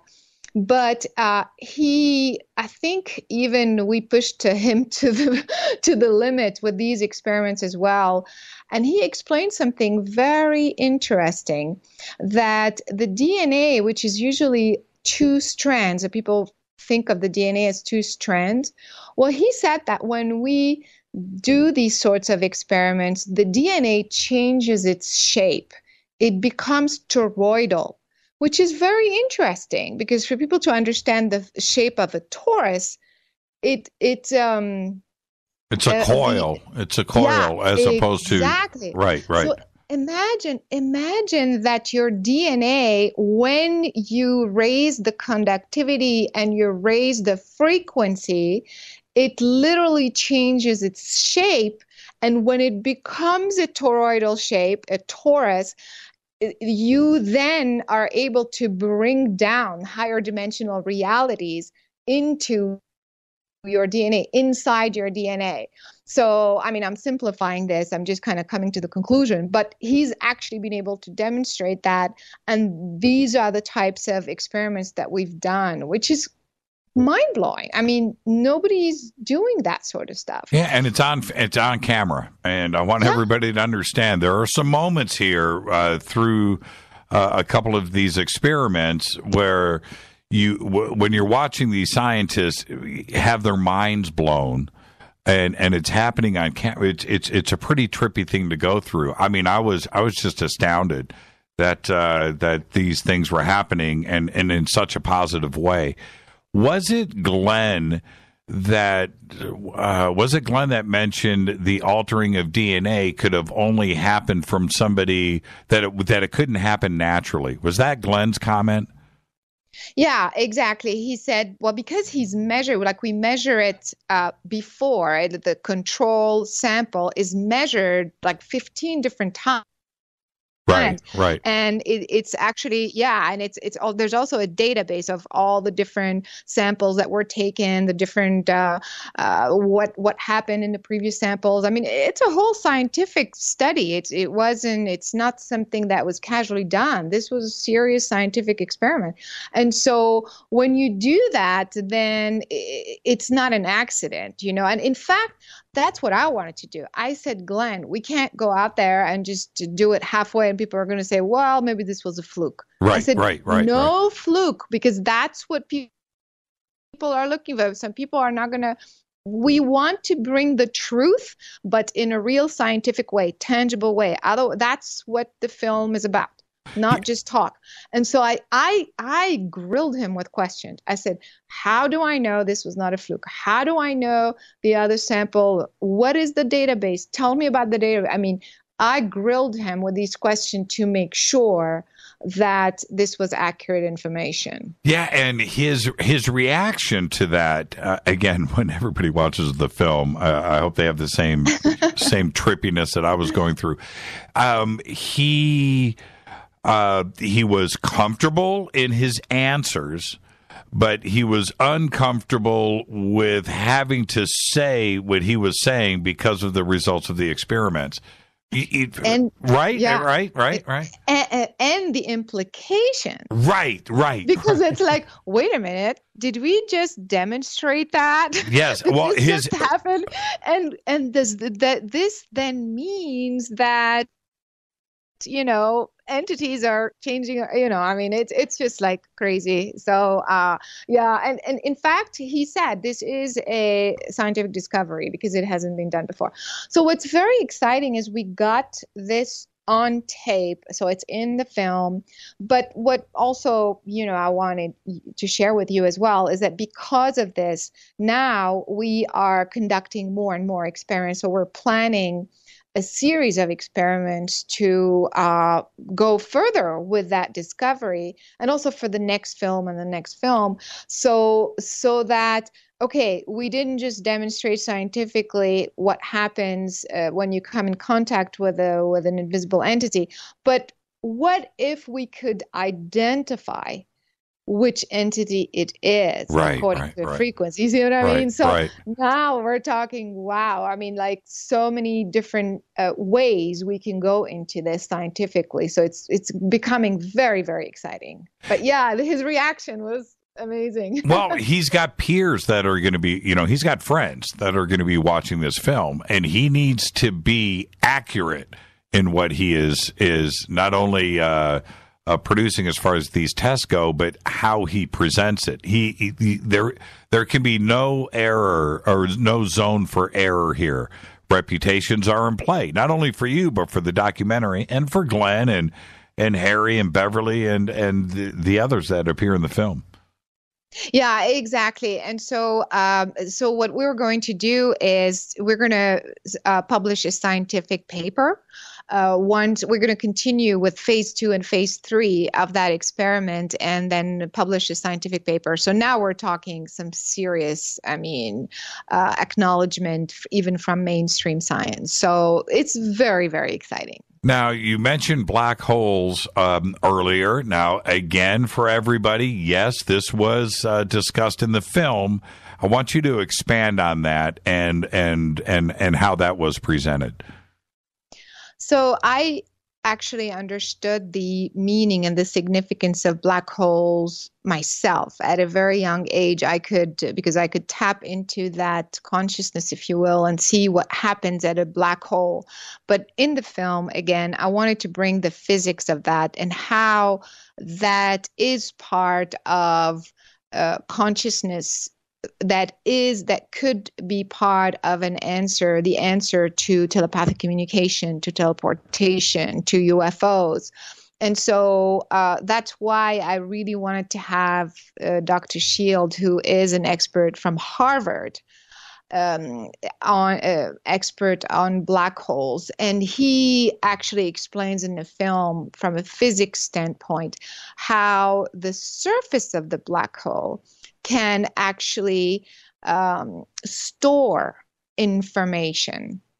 And because of the structure of space has black holes within it, which is actually, this is my work actually that I put together with him, because the black holes are part of the fabric of space, then if the information that I have in my brain, let's say, is transferred and is stored on the surface of the black hole, and black holes are through resonance exist and talk to each other pretty much throughout the fabric, throughout space, well, then all the black holes have, you can retrieve that information from any black hole in any point in time or space. In other words, if I'm standing right here and I'm, let's say, projecting a thought, again, we're simplifying here and summarizing, but just to give an idea. So my thought, the particles of energy that we call thoughts, are being stored on a black hole that's near my geographical area, wherever I am right now. Let's say I'm in Los Angeles, right? And you are across town somewhere else, but there's another black hole right above you, right above your house, because that is the structure of space. There's black holes everywhere. Well, you can retrieve that information because my black hole and your black hole are resonant. And that's instant communication. That's how it works. And this is brought up in the film, and it's brilliant how it's presented. But the ideas of quantum theory, quantum entanglement, that being instantaneous at the atomic level, and that thought, because of all of this and the way that it's presented, thought is instantaneous. We're not talking about the speed of light here. Yeah. We are talking about the same time. And the way that it's presented in the film, I don't want to give it away, but can you explain that somewhat, how it's presented? Yeah, so I gave one example with Edgar Mitchell when he was on the moon, and there was experiments made there. But basically, yeah, like I just said, that they did an experiment and they realized that transfer of thought from one point in space to another was instantaneous, meaning faster than the speed of light. So that was an experiment that was done, and he was then able to explain it from a physics standpoint. Well, okay. How is it possible? Okay, yeah. Let me jump in right there. Because what they expected with Edgar Mitchell was 8 seconds. 4 seconds there, 4 seconds back. That's the important point here. And this experiment has been talked about over the years a lot. And it wasn't 8 seconds, was it? No, it was half, meaning faster than the speed of light. It was 4 seconds, meaning that the transmission was a radio transmission. That took 4 seconds. But the thought side of it was instantaneous. They were thinking it was going to be 4 seconds there, 4 seconds back, which would have been cool anyway, right? That would have been cool. Sure. They would have been able to prove it, but that's not what happened. It was 4 seconds, which said that the thought side of it was bam, right? Faster than the speed of light. Just think about that. Trippy. Yeah. Yeah. So it's amazing. And again, because I wanted to bring the science, not just talk about the experiments, but how does it actually work? And we did bring these answers. I mean, we do have these answers of how it works. And now, again, like I said, so that's why this is going to be a series, because we've presented many tangible evidence of that, and we did some on-camera experiments with the results right there. But there's more areas. Of course, we're going to go continue going deeper in the next film and the next film as well, and demonstrate scientifically how all of these phenomena are very much real. Nothing to do with sci-fi, nothing to do with paranormal or metaphysics. This is not metaphysics. This is physics. How do you manage to get somebody from Harvard to appear in a film like this? Yeah. I actually, like I said, I was looking for a specific type of physicist. I mean, because there's a lot of quantum physicists out there. You can see them on TV in different shows and things like that. But I knew that it needed to be somebody very specific. And like I said, for the longest time, we couldn't get a hold of him because he was traveling and sick or something, So anyway, but eventually when I spoke with him, I told him what I had in mind, and I think he must have felt something because he just wanted to do it. He wrote me right back, like faster than the speed of light. The email was like, "We are so aligned. We have to work together.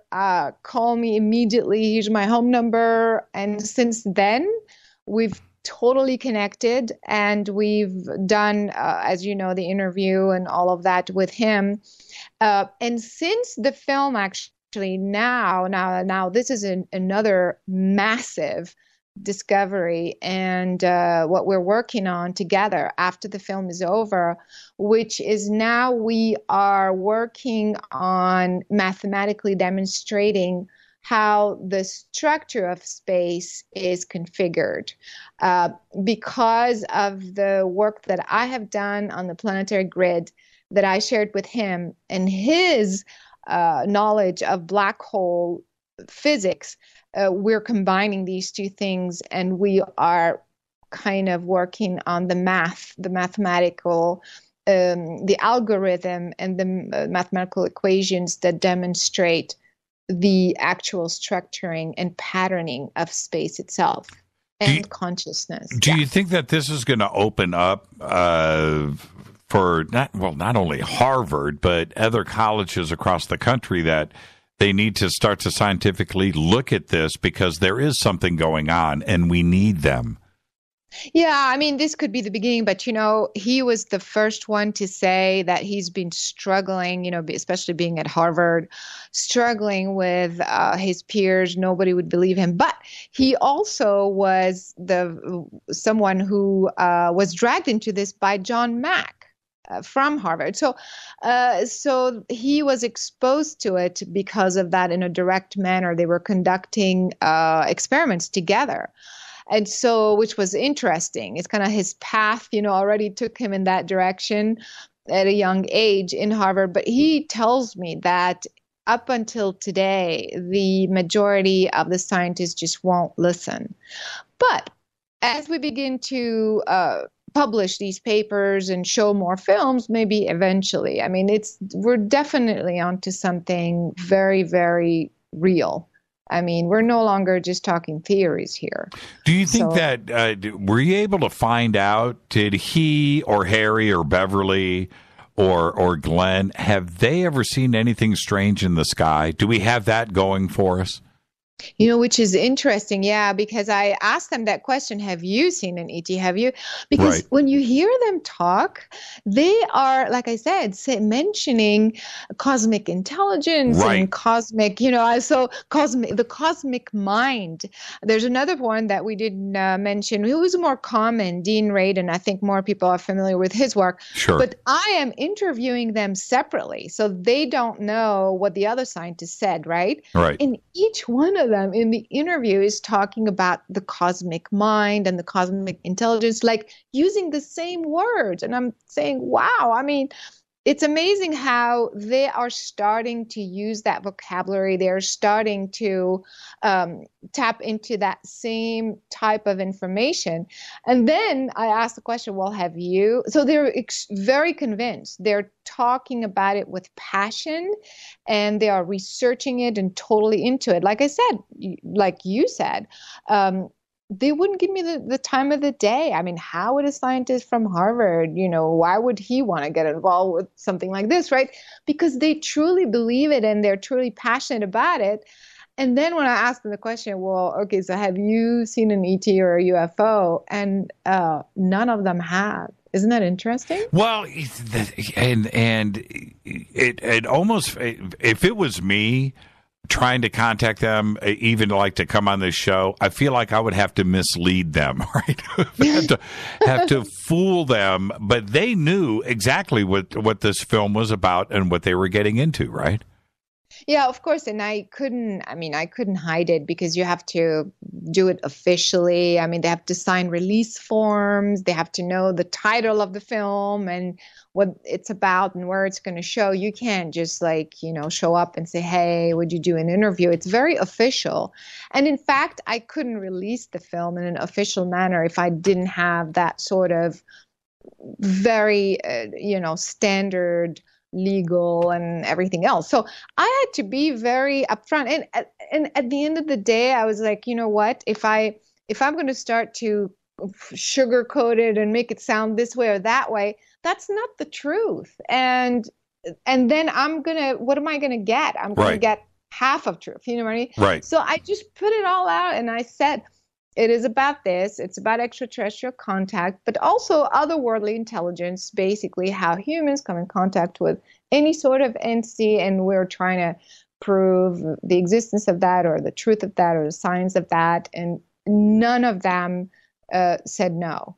Do you think do you think that it's because of quantum mechanics and quantum theory and the many worlds theory and infinite parallel worlds that scientifically is being proven right now and is being utilized in the computer industry, that it allows them to be more comfortable to come out of the zone because they know that they're not going to be ridiculed, because scientifically a lot of this now has been proven that was fantastical just 10 years ago? Yeah, exactly. I think they're getting a bit more comfortable, but honestly, I think the majority of the scientists are still kind of not believing and making it hard for them. And actually, I take that back, because there were a couple of other scientists that I wanted to speak with, and they were very hesitant. I mean, they were, even though they believed in it and they had actually conducted experiments themselves, right? But they weren't ready to come out.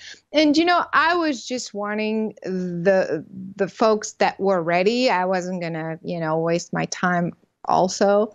And we ended up, as you saw, with brilliant folks from Harvard, Stanford, and I mean, very, very high level scientists.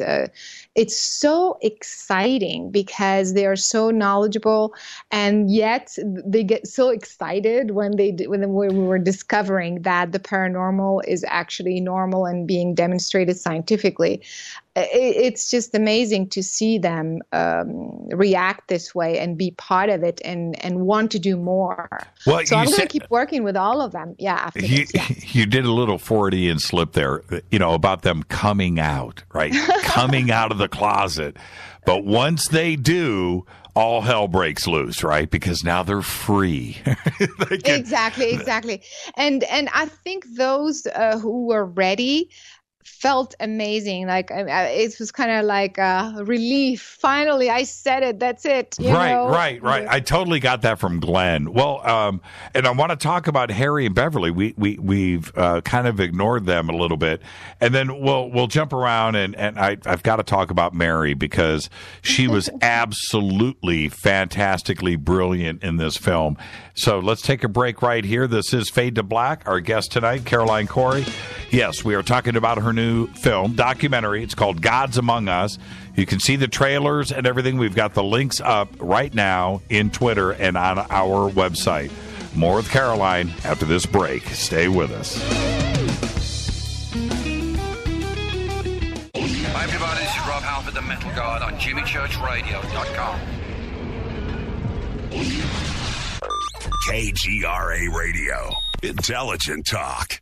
Do you know what's in your body soap? Well, I didn't know the answer until about 5 years ago when I looked at the label of my soap and was shocked to see all the chemicals. For my entire life, I had been assaulting the largest organ of my body, my skin, and to think my children were using it too. Well, a lot has changed since then. Today, my family and I operate Stone City Farms, where we make and sell all natural goat milk soap using fresh goat milk from goats we raise on our farm. Our mission at Stone City Farm is to produce high-quality, all-natural goat milk soap for people who want a fresh, unrefined, natural product. At Stone City Farms, we offer scented and unscented soaps and a signature line of gift sets customizable to your needs. To see what our customers are saying, go to StoneCityFarm.com. Use the code NATURAL for a 20% discount. That's StoneCityFarm.com, code NATURAL for 20% off your order. You never know what could be hiding in your soap. So, you love talk radio? Then you'll love TalkStreamLive.com. TalkStream Live is always on, 24/7 with the best streaming talk shows. Find your favorite talkers and discover some new ones. It's free, readily available online or on any smartphone or tablet. Finding your favorite talk shows all in one place has gotten a whole lot easier. Just go to TalkStreamLive.com. Be sure to download the free apps from Google Play or the iTunes App Store. Would you like relief from muscle pain, headaches, and discomfort to sleep better, have more energy during the day, and just feel naturally amazing? Fibromalic can help. Its blend of malic acid and magnesium can provide pain relief and comfort for those who experience fibromyalgia. It helps your body absorb more oxygen, and it works quickly for a significant reduction in pain within 48 hours, all without a prescription. Ask for Fibromalic at health and vitamin shops or shop fibromalic.com. Did you know that when you're on the road with limited data or Wi-Fi available, you can still listen to every minute of Fade to Black by just calling 605-562-4482. No smartphone, app, or internet needed. It saves your data plan and no extra cost if you have unlimited minutes. Just call 605-562-4482. You can listen to me, Jimmy Church, on any phone, anytime, anywhere. Go Beckley Tappy.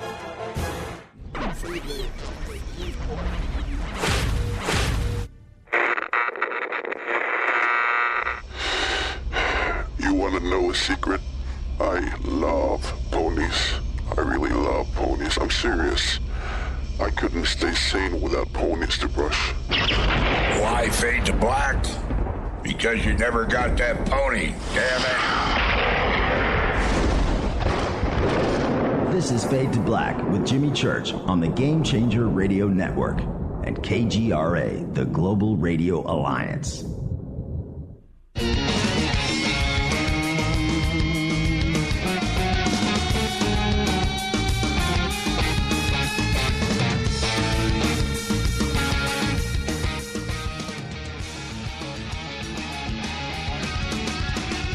All right, welcome back. Getting a couple of quick tweets in. You can follow me on Twitter at JChurchRadio. You can follow Caroline at Omnium Universe. I think you can also do Caroline Cory. It'll pop right up. But jump in on the conversation. Hashtag F2B is where it is at. That is the sandbox. We're talking to Caroline Cory tonight, part of our Amazon Amazing Women Week. You know, I just did talk about a Freudian slip. There is an amazing movie out there that nobody's ever heard of. It's called Amazon Women on the Moon. Right? And it's a comedy, and it's brilliantly done, and it's fantastic. All the stars from the 80s are in it, and it's like 10 different directors do 10 little vignettes, and they piece them together, and they manage to make a movie out of it. But it's just so funny. I just said that. Part of our Amazon Women on the Moon Week is what almost came out of my mouth. Our Amazing Women Week. Our guest tonight, Caroline Cory. We're talking about her new film, and it's called Gods Among Us. And the film is about the scientific proving of communication with ET. And there's no other way to put it than just that.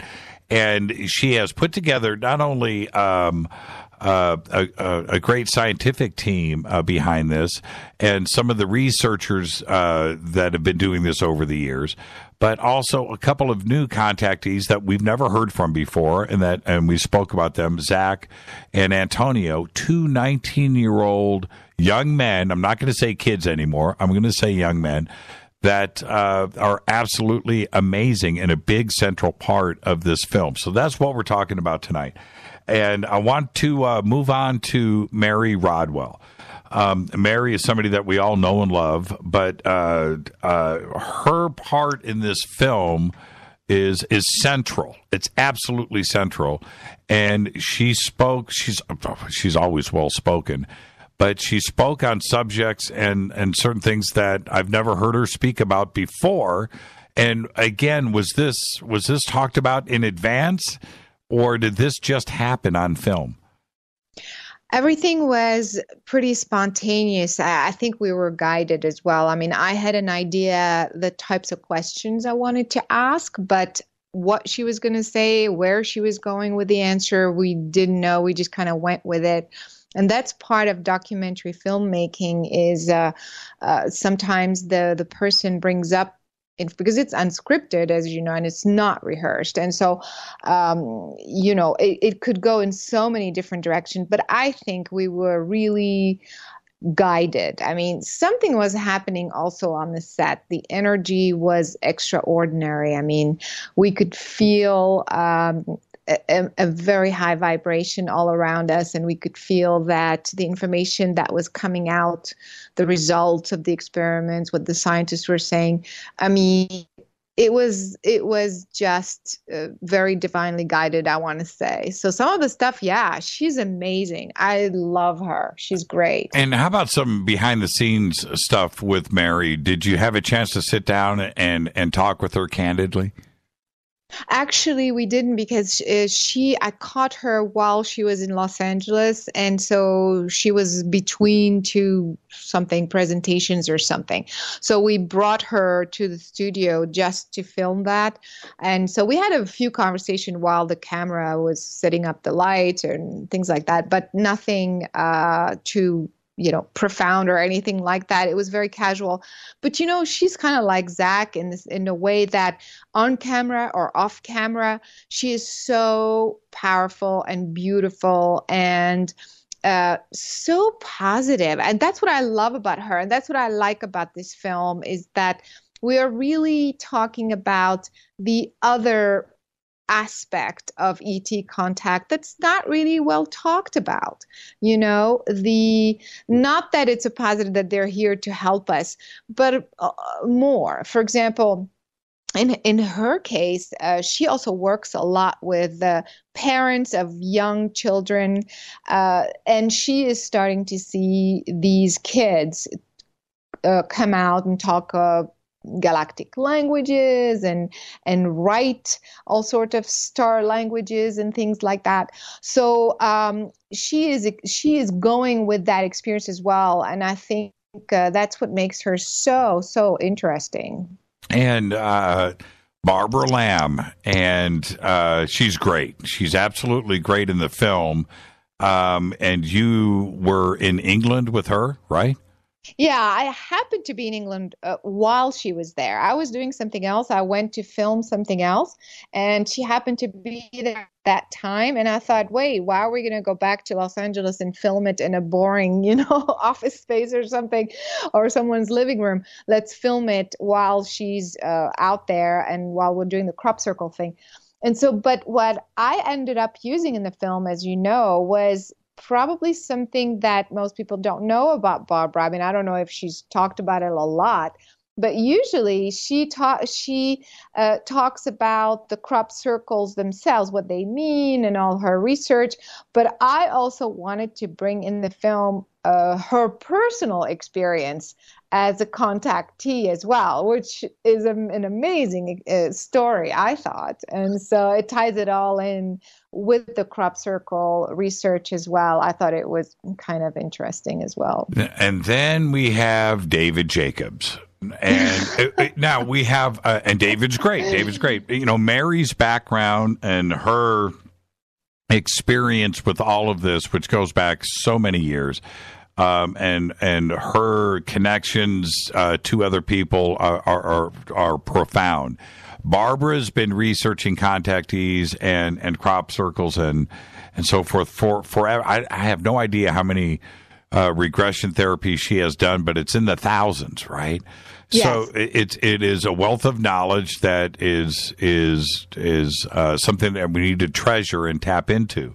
But we get the same thing with David Jacobs, too. David's been doing this absolutely forever, going back to the very beginning of all of the contactee phenomenon. And his feelings have changed over the years, too, as well. He has gone through different phases of his research. And his presentation, again, was pretty central to what this film is about. Yeah, absolutely. And, I wanted to include him as well. First of all, he's very eloquent. He's very well spoken. And as you said as well, he has so much experience with the abduction. So how could you not include him in a way? Because he explains it so well. And what's mind-blowing is that he worked with people from around the world which I did as well. And that's why I thought it was interesting. And I wanted to include him because of that. When you have people who don't know each other from all around the world, never met each other, who are telling you the exact same story, it's pretty mind-blowing. I mean, especially when the story is out there. And so the way he tells that story as well, from his perspective, I thought, we had to include him. He's got a wealth of experience as well. So, and he was a good balance with Mary and Barbara and everyone else. So I think he did a great job. Now, what's your conclusions now? You've been doing this for so long, and you've just completed this film.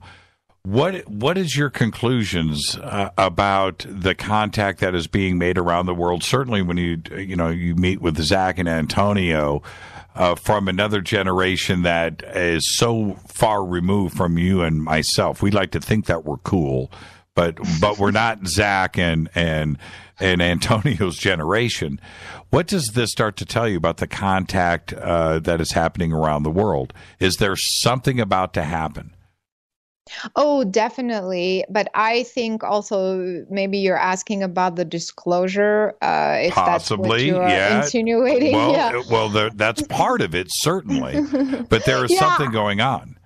Yeah, exactly. I mean, it's definitely something is definitely going on, because when you see younger kids talk that way. So there was another girl who was 8 years old. We couldn't include her in the film this time, but maybe in the future. When you see those younger adults, I can't call them children anymore, speak that way, you realize, okay, there is a new generation of human that is on the earth. I mean, there's no question about it. These kids don't feel, don't look, don't function like the typical teenagers or typical humans. And so they're definitely showing up in this way. And also, I feel that it's becoming more and more widespread, more and more common, so that what I'm also hoping to do with this film is to encourage people to just stop making it a big deal, to just start talking about their experiences. It is an experience just like anything else. And the more they do, the more that reality is going to be out there and become commonplace and stop being so strange. You know what I mean? And so that's why I wasn't even going to be in the film. I didn't even want to be in the film. But then finally I was talking to some producers and distributors, and they're like, what are you talking about? That's why you're making the film, because this happened to you. And I realized it is important to say that this happened to me, because I just want to make it an example to everyone who's had an experience to just be okay with it and start talking about it. And so I feel that also with this film, we are going to be coming out, speaking of coming out, and the disclosure that people talk about or are hoping for is going to come from us. I mean, it's going to come from people who are going to say, this is what I saw, this is what I know, this is what I understand, this is who I am, this is the proof, this is more science, here's another science, here's another science. You see what I mean? And the more we do that, the more this becomes the next reality on the planet. You just mentioned an 8-year-old. Before I ask you this question, the experiences and the interviews with the children in Africa when they had that contact experience at that school, profound. Then we have Westall over in Australia and those children and what they went through, also oddly enough, at an elementary school or at a school. And when you hear a child speak about these things that they have witnessed and seen, it is something that affects us as adults. You just mentioned an 8-year-old. Did you speak to this 8-year-old about E.T.? Yeah, so we had there was another 8-year-old that also Mary told me about, but then I also found another 8-year-old through another client of mine, actually. And we had a brief Skype conversation because she was telling me that her daughter was a bit confused about some of the messages she was receiving. And so I spoke with her, and basically she was saying that she was seeing all sorts of codes, and when she looked on the computer, she was recognizing some of the codes. And so I spoke to her about that. So it's pretty mind-blowing when an 8-year-old tells you about recognizing codes and being on a spaceship or remembering her planet. I mean, it does something to you, like you just said. So these children are definitely knowing a lot of information with all their full brain capacity. I think they're learning organically how to tap into universal knowledge and continuously bring that knowledge through as they're experiencing this reality. And so I think it's happening on several levels. So one... What? Yeah. Wait, whoa.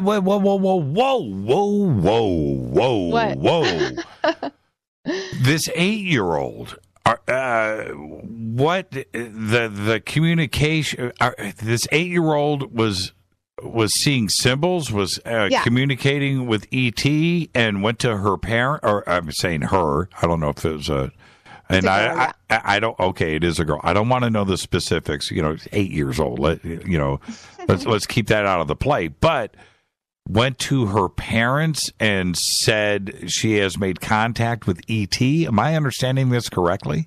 Yeah, that she's been on a spaceship several times, and she sees her friends there.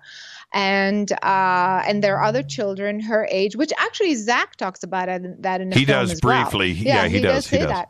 Yeah, and then she talks about a planet that she's communicating with, which is where her real parents are, and she's telling this to her human parents. So it's kind of wow. Yeah. So, I mean, this generation is already on the earth. I mean, definitely, there's no question. And I think that the more we allow that to happen, the more we talk about these experiences and, again, stop making it a big deal. I'm walking into, I'm making this film with cameraman, production crew, distribution, TV executives, like you would think normal people, right? That aren't necessarily into UFOs or into ET or any of that stuff. And sometimes the very first time I meet them, they say, "Hey, what do you do?" And I tell them, I'm not hiding anything. I'm saying I've been teaching about consciousness, about, coming in contact with other realities. And then their face is like, "Wow, this is so interesting. Can you tell me about how that works?" I mean, so I realize that the more I make it just a normal, everyday thing, that it's not a big deal, the more people will react to it in this way. And so this 8-year-old, I'm not going to let this go. This 8-year-old, as an adult, we would all go, okay, you watch some crazy cartoons. It's just your imagination. And that confuses the 8-year-old, because the 8-year-old is this is real. Something, we're trying to suggest to them that it's not, of course.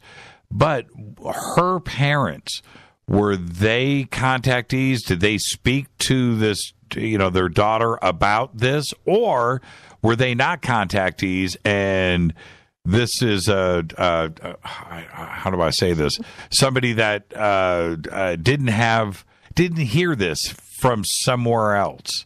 No. So her parent, in this particular case, because I work with other children too as well.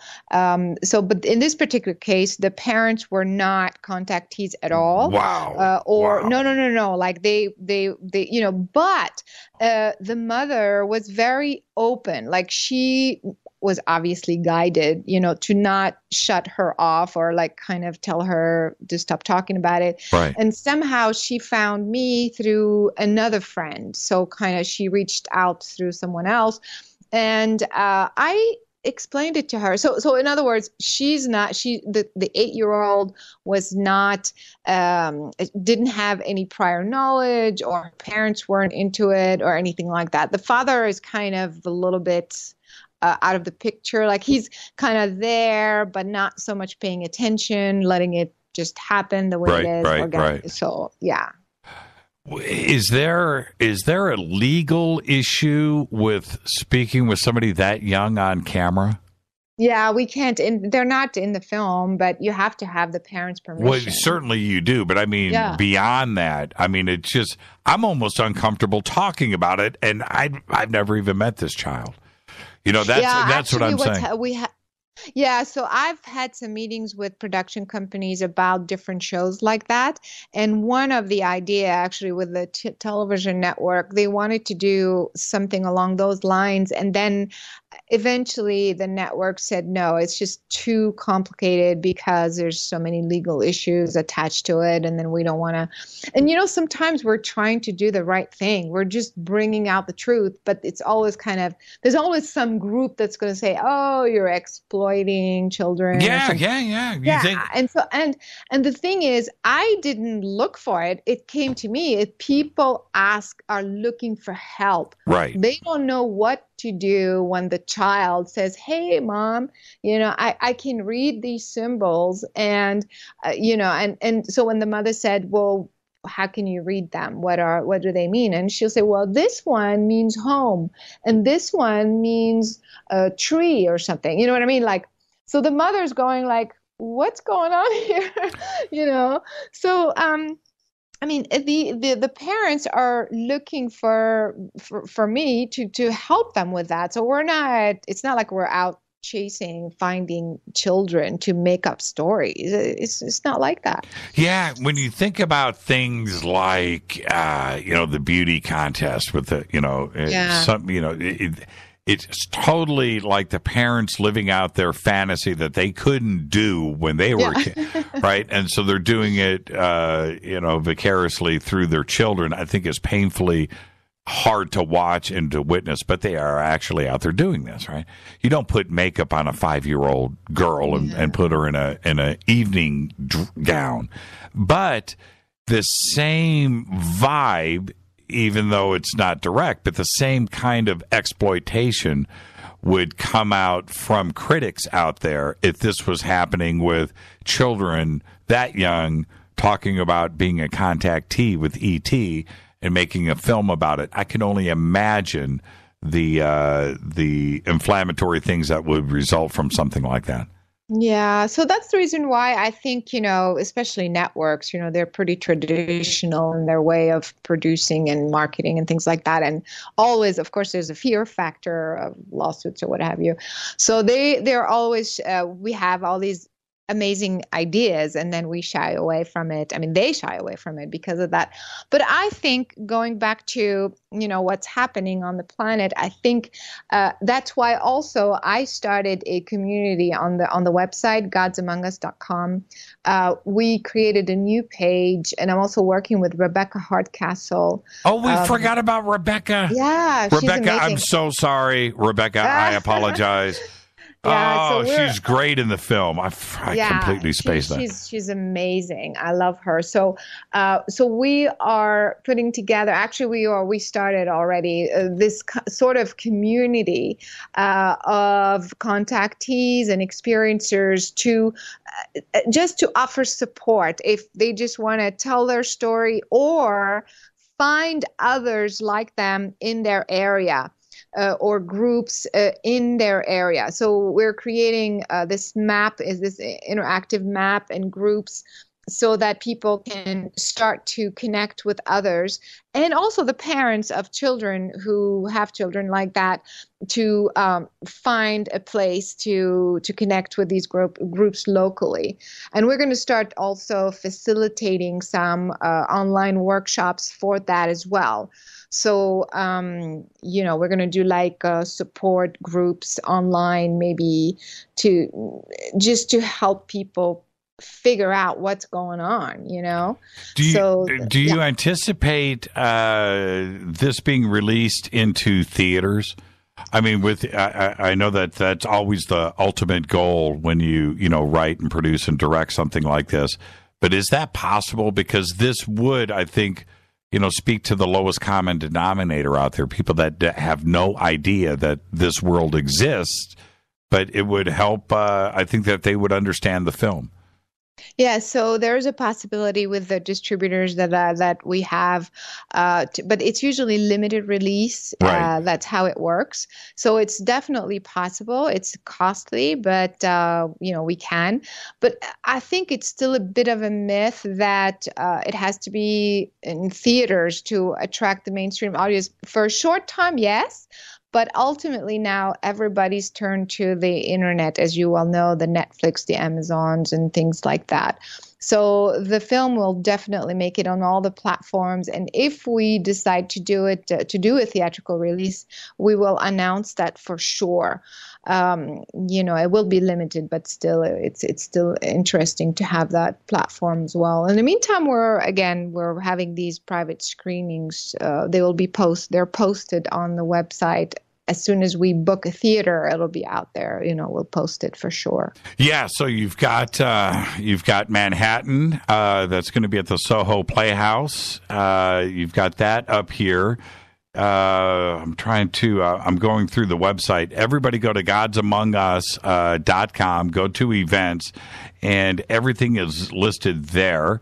The film is Gods Among Us. It's an extraordinary piece of work, and you can tell that it's a labor of love. But on top of that, it's very easy to watch. It's a cinematic film. The photography is done really well. The editing, the artwork, the music. It's a complete documentary, and I think you have something very much to be proud of here at Caroline. That's great. Thanks for saying that. I appreciate it. So we need to also add Contact in the Desert. It's still not there on the events page. But thanks for saying all this, Jimmy. I appreciate it. But it is the truth. I mean, we're trying to do this work to bring the truth out there. I mean, this is not obviously there's a lot of very commercial topics we could have done, but this is really about just helping with bringing out the truth and raising awareness and especially bringing validation and answering some questions that so many people still have about this phenomenon. Thank you so much, Caroline. Keep us posted. And, of course, we'll see you 2 weeks out at Contact in the Desert. And tell Zach he must attend. We'll make him famous. Thank you so much, Caroline. You're the absolute best. The film is Gods Among Us, the website godsamongus.com. Links for everything and the Omnium universe and everything else are over at jimmychurchradio.com. And there are clips up also, as well as the trailers, up on the website. Thank you so much, Caroline. Be well. Thanks so much for having me, Jimmy. Thank you so much. You got it. Caroline Cory, everybody. The website is right there. Go and click. Check out the trailers and the other clips that are there. I think there's 5 up that you can check out. And then when it goes into release as well, we will announce that here at jimmychurchradio.com. Also, don't forget, it's going to premiere at Contact in the Desert, May 19th through the 22nd in Joshua Tree, California. With that, I'll be right back with all the news that you know nothing about. This is Fade to Black.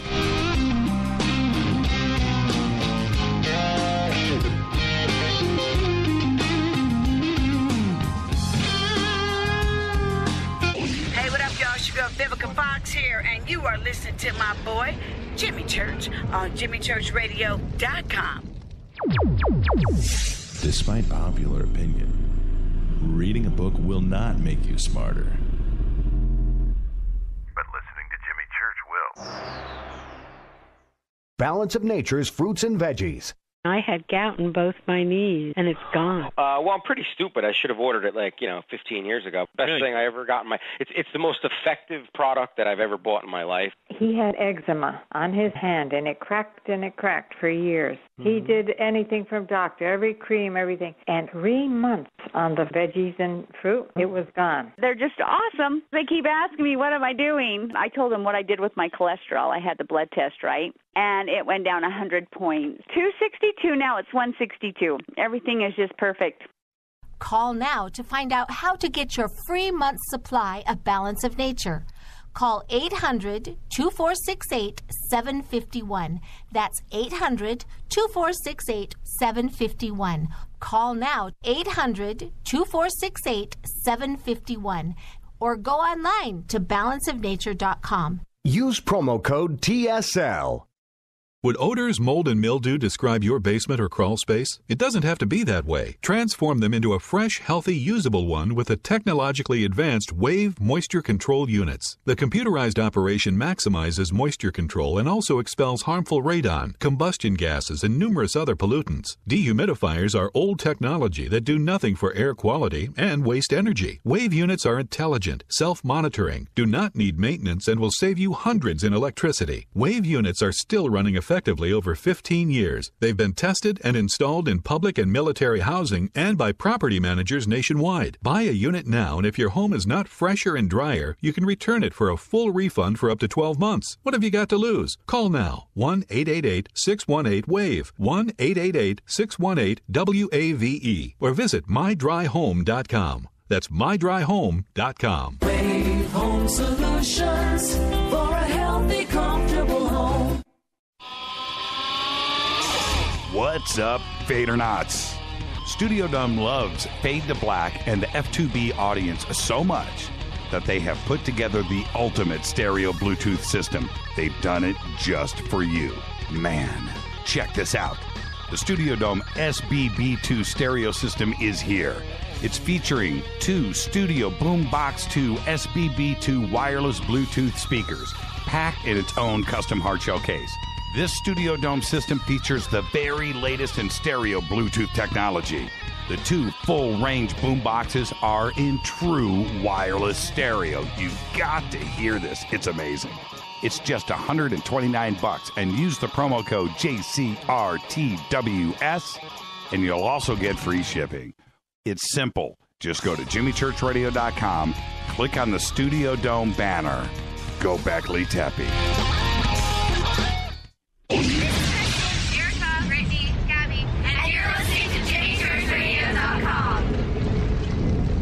It's not a lifestyle we chose. We were born this way. KGRAradio.com.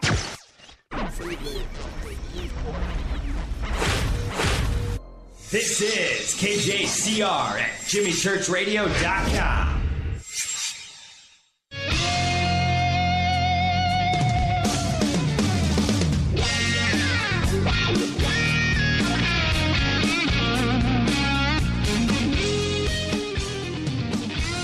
Welcome back, Fade to Black. I'm your host, Jimmy Church. I want to thank Caroline Cory for coming in here tonight, part of our amazing Women Week. The film is Gods Among Us. The websites are right there. We posted them up on Twitter, and of course, they're over on our website. Just click and go. Check out the trailers, and get out to Contacting the Desert so you can watch the full film as it premieres here in the United States. Now, also tomorrow night, Tricia Eastman is going to be here for the conclusion of our Amazing Women Week here on Fade to Black. And tomorrow night, prepare to have your mind blown, no pun intended. We're going to talk about biohacking with DMT, ayahuasca, and iboga. And there you go. That's going to be tomorrow night. She has a lot to say on this, a lot of research. Seriously. And I cannot wait. It's one of the most anticipated shows that we've had lined up here in a very long time. And, you know, Caroline and Annie have been on with us before, and one of the things that we do like to do here is bring on guests that have never not only been on Fade to Black before, but researchers that you may not have ever heard from before. And so that's going to kick down tomorrow night with Tricia Eastman. So get ready for that. It's going to be an amazing show. This film, now, although I propped it up really good, okay, but it's I can promise you this. When you see the documentary and you see how it's put together, It's something that you're going to watch more than once. I did, and I'm going to watch it again. There are some moments in this film that are going to stop you dead in your tracks. So just get ready for that. It is an amazing documentary. It's really, really well done. All of Caroline's stuff has been great over the years, but this film is singular. Okay, so go and watch the trailers. Get ready. Make it out to Contact in the Desert and come and watch it with us. But do check it out when it goes into full release. Okay? All right. I'm going to open up the phone lines. Got enough time to take a couple of calls here as I go through some of this amazing news that we put together for tonight. 323-825-5045. 323-825-5045. With that, let me click. Boom. Hold on. Okay. Yes. Phone lines are now open. Okay. All the news that you know nothing about. Get ready for this story. A purse bought at an Arizona Walmart came with a letter in it, purportedly from an inmate at a Chinese prison who communicated 14-hour workdays with no breaks and threats of violence for unfinished labor. The $25 purse purchased at a Walmart in Sierra Vista, Arizona, came with a note that was hidden deep within a zippered pocket. And this is according to the woman that purchased the purse. Her name was Crystal Wallace, who bought the purse earlier this year. It took her a while to find the note, right? Wallace found the note several months later in March, and this is according to the Arizona Daily Star. Laura Wallace, her daughter-in-law, then took the note and posted it on Facebook last month in April. The author of the letter wrote of, and I'm quoting here, inmates in the Yingshan prison in Guangxi, China, who work 14 hours daily with no breaks, rest at noon, continuing working overtime until 12 midnight. Now, and whoever doesn't finish work will be beaten. The inmates are underfed, underpaid, the writer added, and medical costs are deducted from their paychecks. And then, again, quoting from the note, it says, being a prisoner in China is even worse than being a horse, cow, sheep, pig, or dog in the U.S. And this is where it gets even crazier. A Walmart spokesperson has asked Wallace to contact the company in order to help verify the letter's authenticity. Walmart went on to say that, we can't control this. No, the largest retail outlet on planet Earth with the lowest prices sources out cheap labor and cheap manufacturing. I get that. But to have it manufactured from a Chinese prison with prisoners that are beaten to crank out those low-cost products for sale here in the United States so we can go with our gluttonous way of life and go and buy these cheap purses or whatever. It's not just purses. It's everything that's sourced out of China or other countries. And to have Walmart say that they know nothing about it, that is total BS. I am just outraged about this. Now, I have spoken other times. I don't want to be hypocritical. I have said at times on this show about U.S. prison labor here in the United States, the way to compete, we don't make televisions here anymore, right? Everything is imported. We don't make one television set here in the United States. We can't compete with the labor overseas. Man, if I was a guy that had a ton of money, I would go and I would exploit our prison population. I really would. But this is different. Here, our prison population has rights and privileges and so forth. And you would only have an 8-hour workday here, and you wouldn't be beaten and so forth. That is totally different. I'm not being hypocritical. But what is going on with Walmart and this example, and to have Walmart go, we need to check the authenticity. No, you need to go over there and straighten things out. And if it comes down to not importing at all or choosing another source to manufacture these products, that's on you, Walmart. I'm just totally offended by this on every level. With that, let's go to the phones. Hi, you're live on Fade to Black. Who's calling? Hi, Jimmy. It's Fran. Hi, Fran. How are you? Go Beckley Tepe.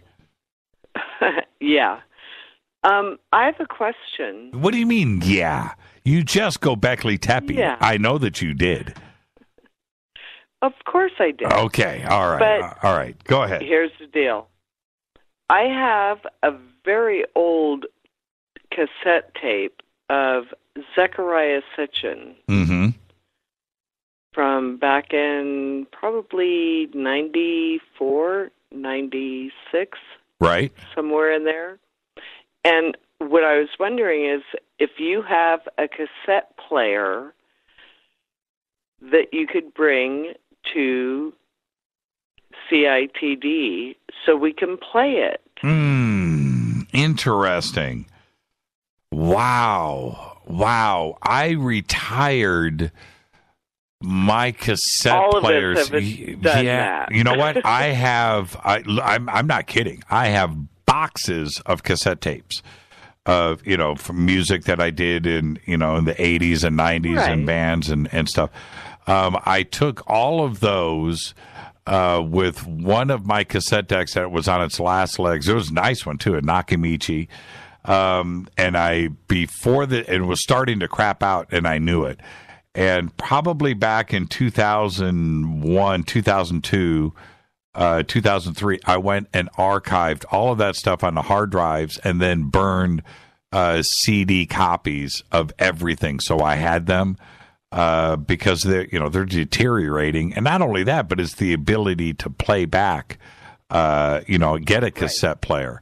So, okay, so let's make this loud and clear out to the Fadernauts. If you're going to contact in the desert and you've got a Walkman or something like that that will play back, we certainly will be, there will be plenty of Studio Dome systems out there that everybody... Well, I'm thinking maybe Dan Bukowski might have the old school stuff.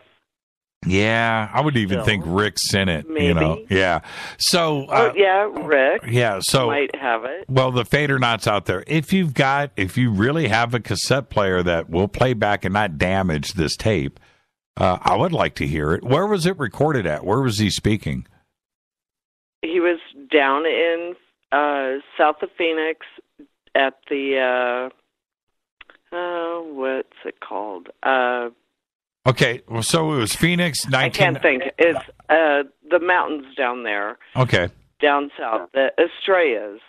Okay. Brad just said, and Michelle. Okay, so we've got two tweets that just came in saying they have cassette decks. Okay, so both of you bring them. Cool. Bring them, yeah. And that will get you into a fader party at the Fader Pad. At the Fader Complex. What are we calling it this year? We're calling it the Fader Compound. Yeah, I think so. So there you go. And, bring them. Don't forget. Don't say that you have it and then show up. I have it. Not I'm going to throw Fran. it in my bag right now. Not you, Fran. I'm talking to Michelle and Brad. Oh, so don't forget, and I would love to. I'd love to hear it. So you bring up a player. Yeah. You were there when he spoke. Yes. Oh, how cool is that? That's how I bought the tape. So did you? That was my first conference I ever went to. Were you a groupie? Were you a Zachariah groupie? Not really. Oh, okay. I was just a UFO groupie. Okay. Trying to figure out what was going on. Well, that'd be the guy. I drove from Las Vegas area and went down there and did the whole week, and it was awesome. Yeah, was he badass? Wonderful. Was he badass? Tell me. He was, wasn't he? Oh, he was awesome. Yeah. He just... Being the old guy that he was, is very soft-spoken and just very cool. Wow. Everything was awesome. Wow. Yeah, there's two, well, there's many, but the two that are way up there on the list, and Rita and I talk about this all the time. The two that I never interviewed were Zachariah and Lloyd Pye. Oh yeah. Yeah, I would definitely. do everything to turn back time. Zachariah. Yeah, I mean, Zachariah was awesome at that. Did you ever see Lloyd Pye speak? No, I didn't get to. Yeah. I totally missed him. Yeah. Lloyd would have But been I an loved amazing thing. Yeah, absolutely. Okay, well, we'll you bring the cassette, and we'll make sure I'll that bring there is a cassette player on campus. Okay. Okay. What'd cool. you think? What'd you think about the show tonight? Pretty cool, huh? Oh yeah, she was very, very different, but awesome. Yeah, she's really good. I liked her style. She was very interesting. The film is you just wait. The film is all that. It is really, really good. I mean, it is really good. And like I said, it comes to conclusions, and that's what I like. It's one thing to propose the question, right? But it's a whole other thing to get to it and have those answers. And that's what happens in this film. It's extraordinary. Yeah. It's really well done. Thank you so much, Fran, and we're going to see you. Okay. We're going to be hanging out here Lee. in about 2 weeks. Thank you so much. Yep. There you go. All right. Good night. Go back. Go back, Lee Tappy. Right there, Fran. Everybody. Is she hinting? Oh yeah. You know what? Watch the film. I'm just reading Dennis's post that he did in Twitter. Is she hinting that they're hybrids or just have a higher consciousness? Watch the film. That's a great question that is actually discussed in the film. I definitely don't want to give that away. You need to check that out. All right. Where am I? That opens up the phone lines. I'll take one more call. 323-825-5045. An FBI translator traveled to Syria and married an ISIS terrorist she had been investigating. Unsealed court documents reveal details of the marriage between Daniela Green and rapper turned terrorist Dennis Cuthbert. Born in Czechoslovakia and raised in Germany, Green, who is 38 years old, married a U.S. soldier. She was married. She had moved to the United States at a young age where she went on to work for the FBI as a contract linguist.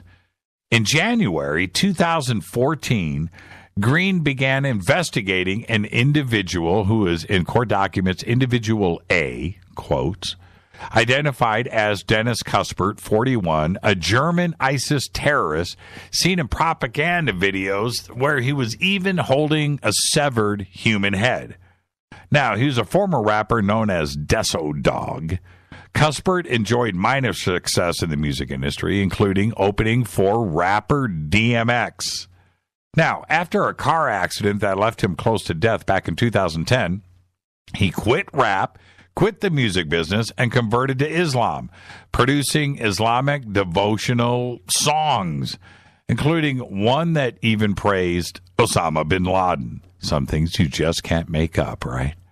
Well, in 2012, Cuthbert fled Germany. A year later, he emerged in Syria as, and I'm quoting again here, ISIS celebrity cheerleader.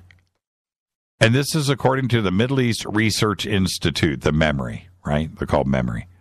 Well, in April 2014, he appeared in a video declaring his allegiance to ISIS, claiming he would continue to build it until it reaches Washington and Obama.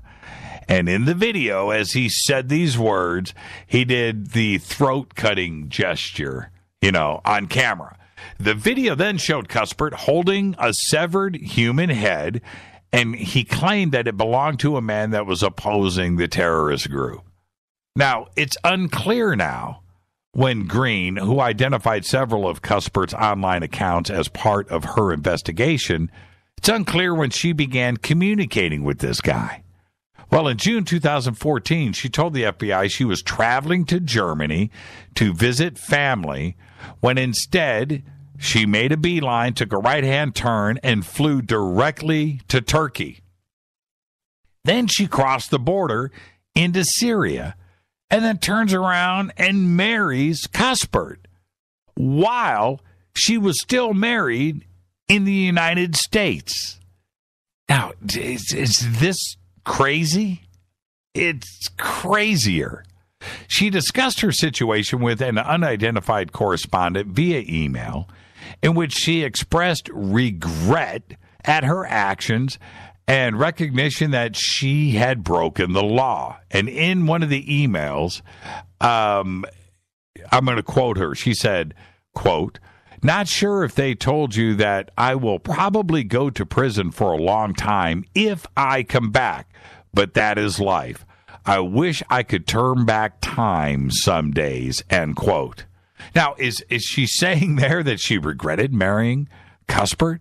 Is she regretting going to Syria, getting involved in ICE? We're talking about an FBI linguist here that was married to a United States soldier, a military guy. Absolutely spun out of control. After a month, living in Syria, she left and returned to the United States, where, guess what happened? Arrested. Went to prison. 2 years.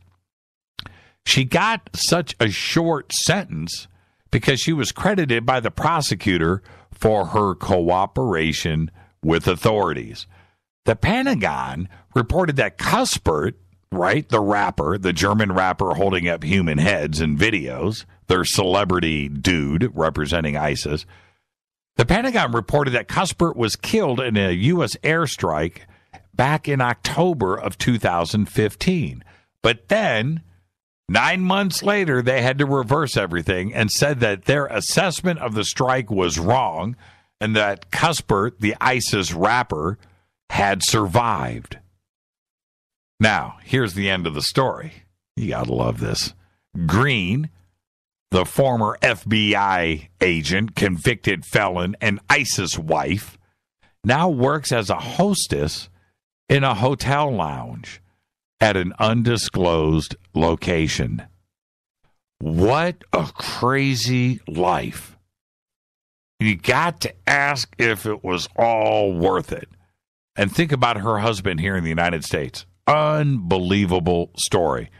The point to all of this, seriously, it's all true. Everything that I just read to you right now is from court documents. There you go. Unbelievable. All right, now all right. If this doesn't enrage you, like the last story, or the one before that with the purses from Walmart, listen to this. Now, I warned everybody about this, but it's just gone down. Saudi Aramco has become a 100% owner of Port Arthur. That's right. The largest oil refinery in the United States in Texas. Port Arthur. Now, the Saudis, Saudi Arabia, now owns 100% of Port Arthur in Texas. Port Arthur has a capacity of 600,000 barrels per day. It's the biggest in North America, and we don't own it. Saudi Arabia does. How do you like that? Profits. Okay. The kingdom's national oil company previously owned 50% in the refinery before acquiring the full stake from Royal Dutch Shell on Monday.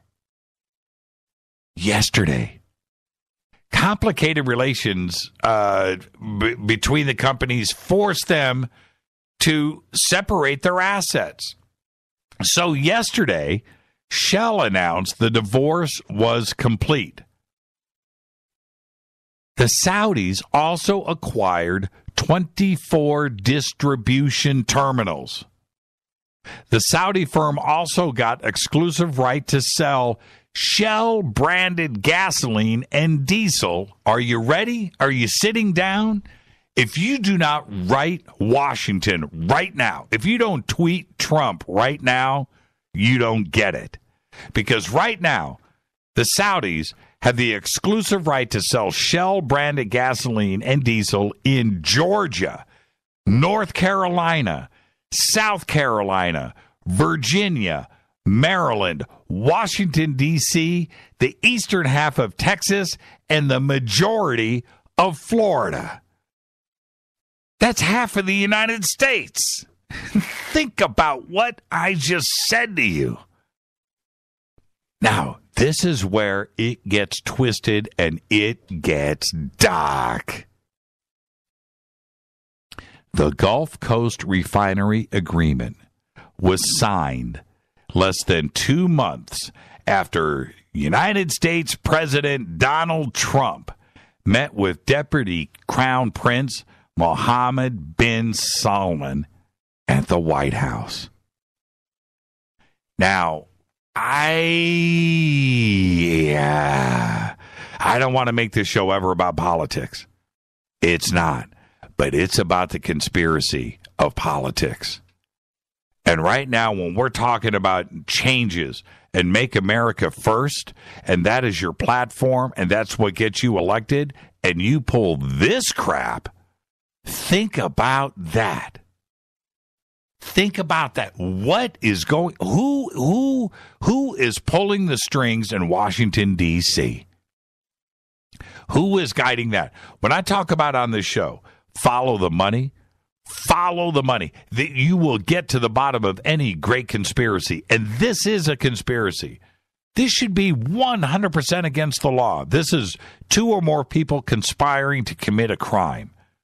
And to have Saudi Arabia wholly own Port Arthur in Texas, the largest refinery in North America, not to be owned by us, and then turn around and have the Saudis exclusively sell Shell gasoline in Georgia, North Carolina, South Carolina, Virginia, Maryland, Washington, D.C., the eastern half of Texas, and the majority of Florida is an outrage.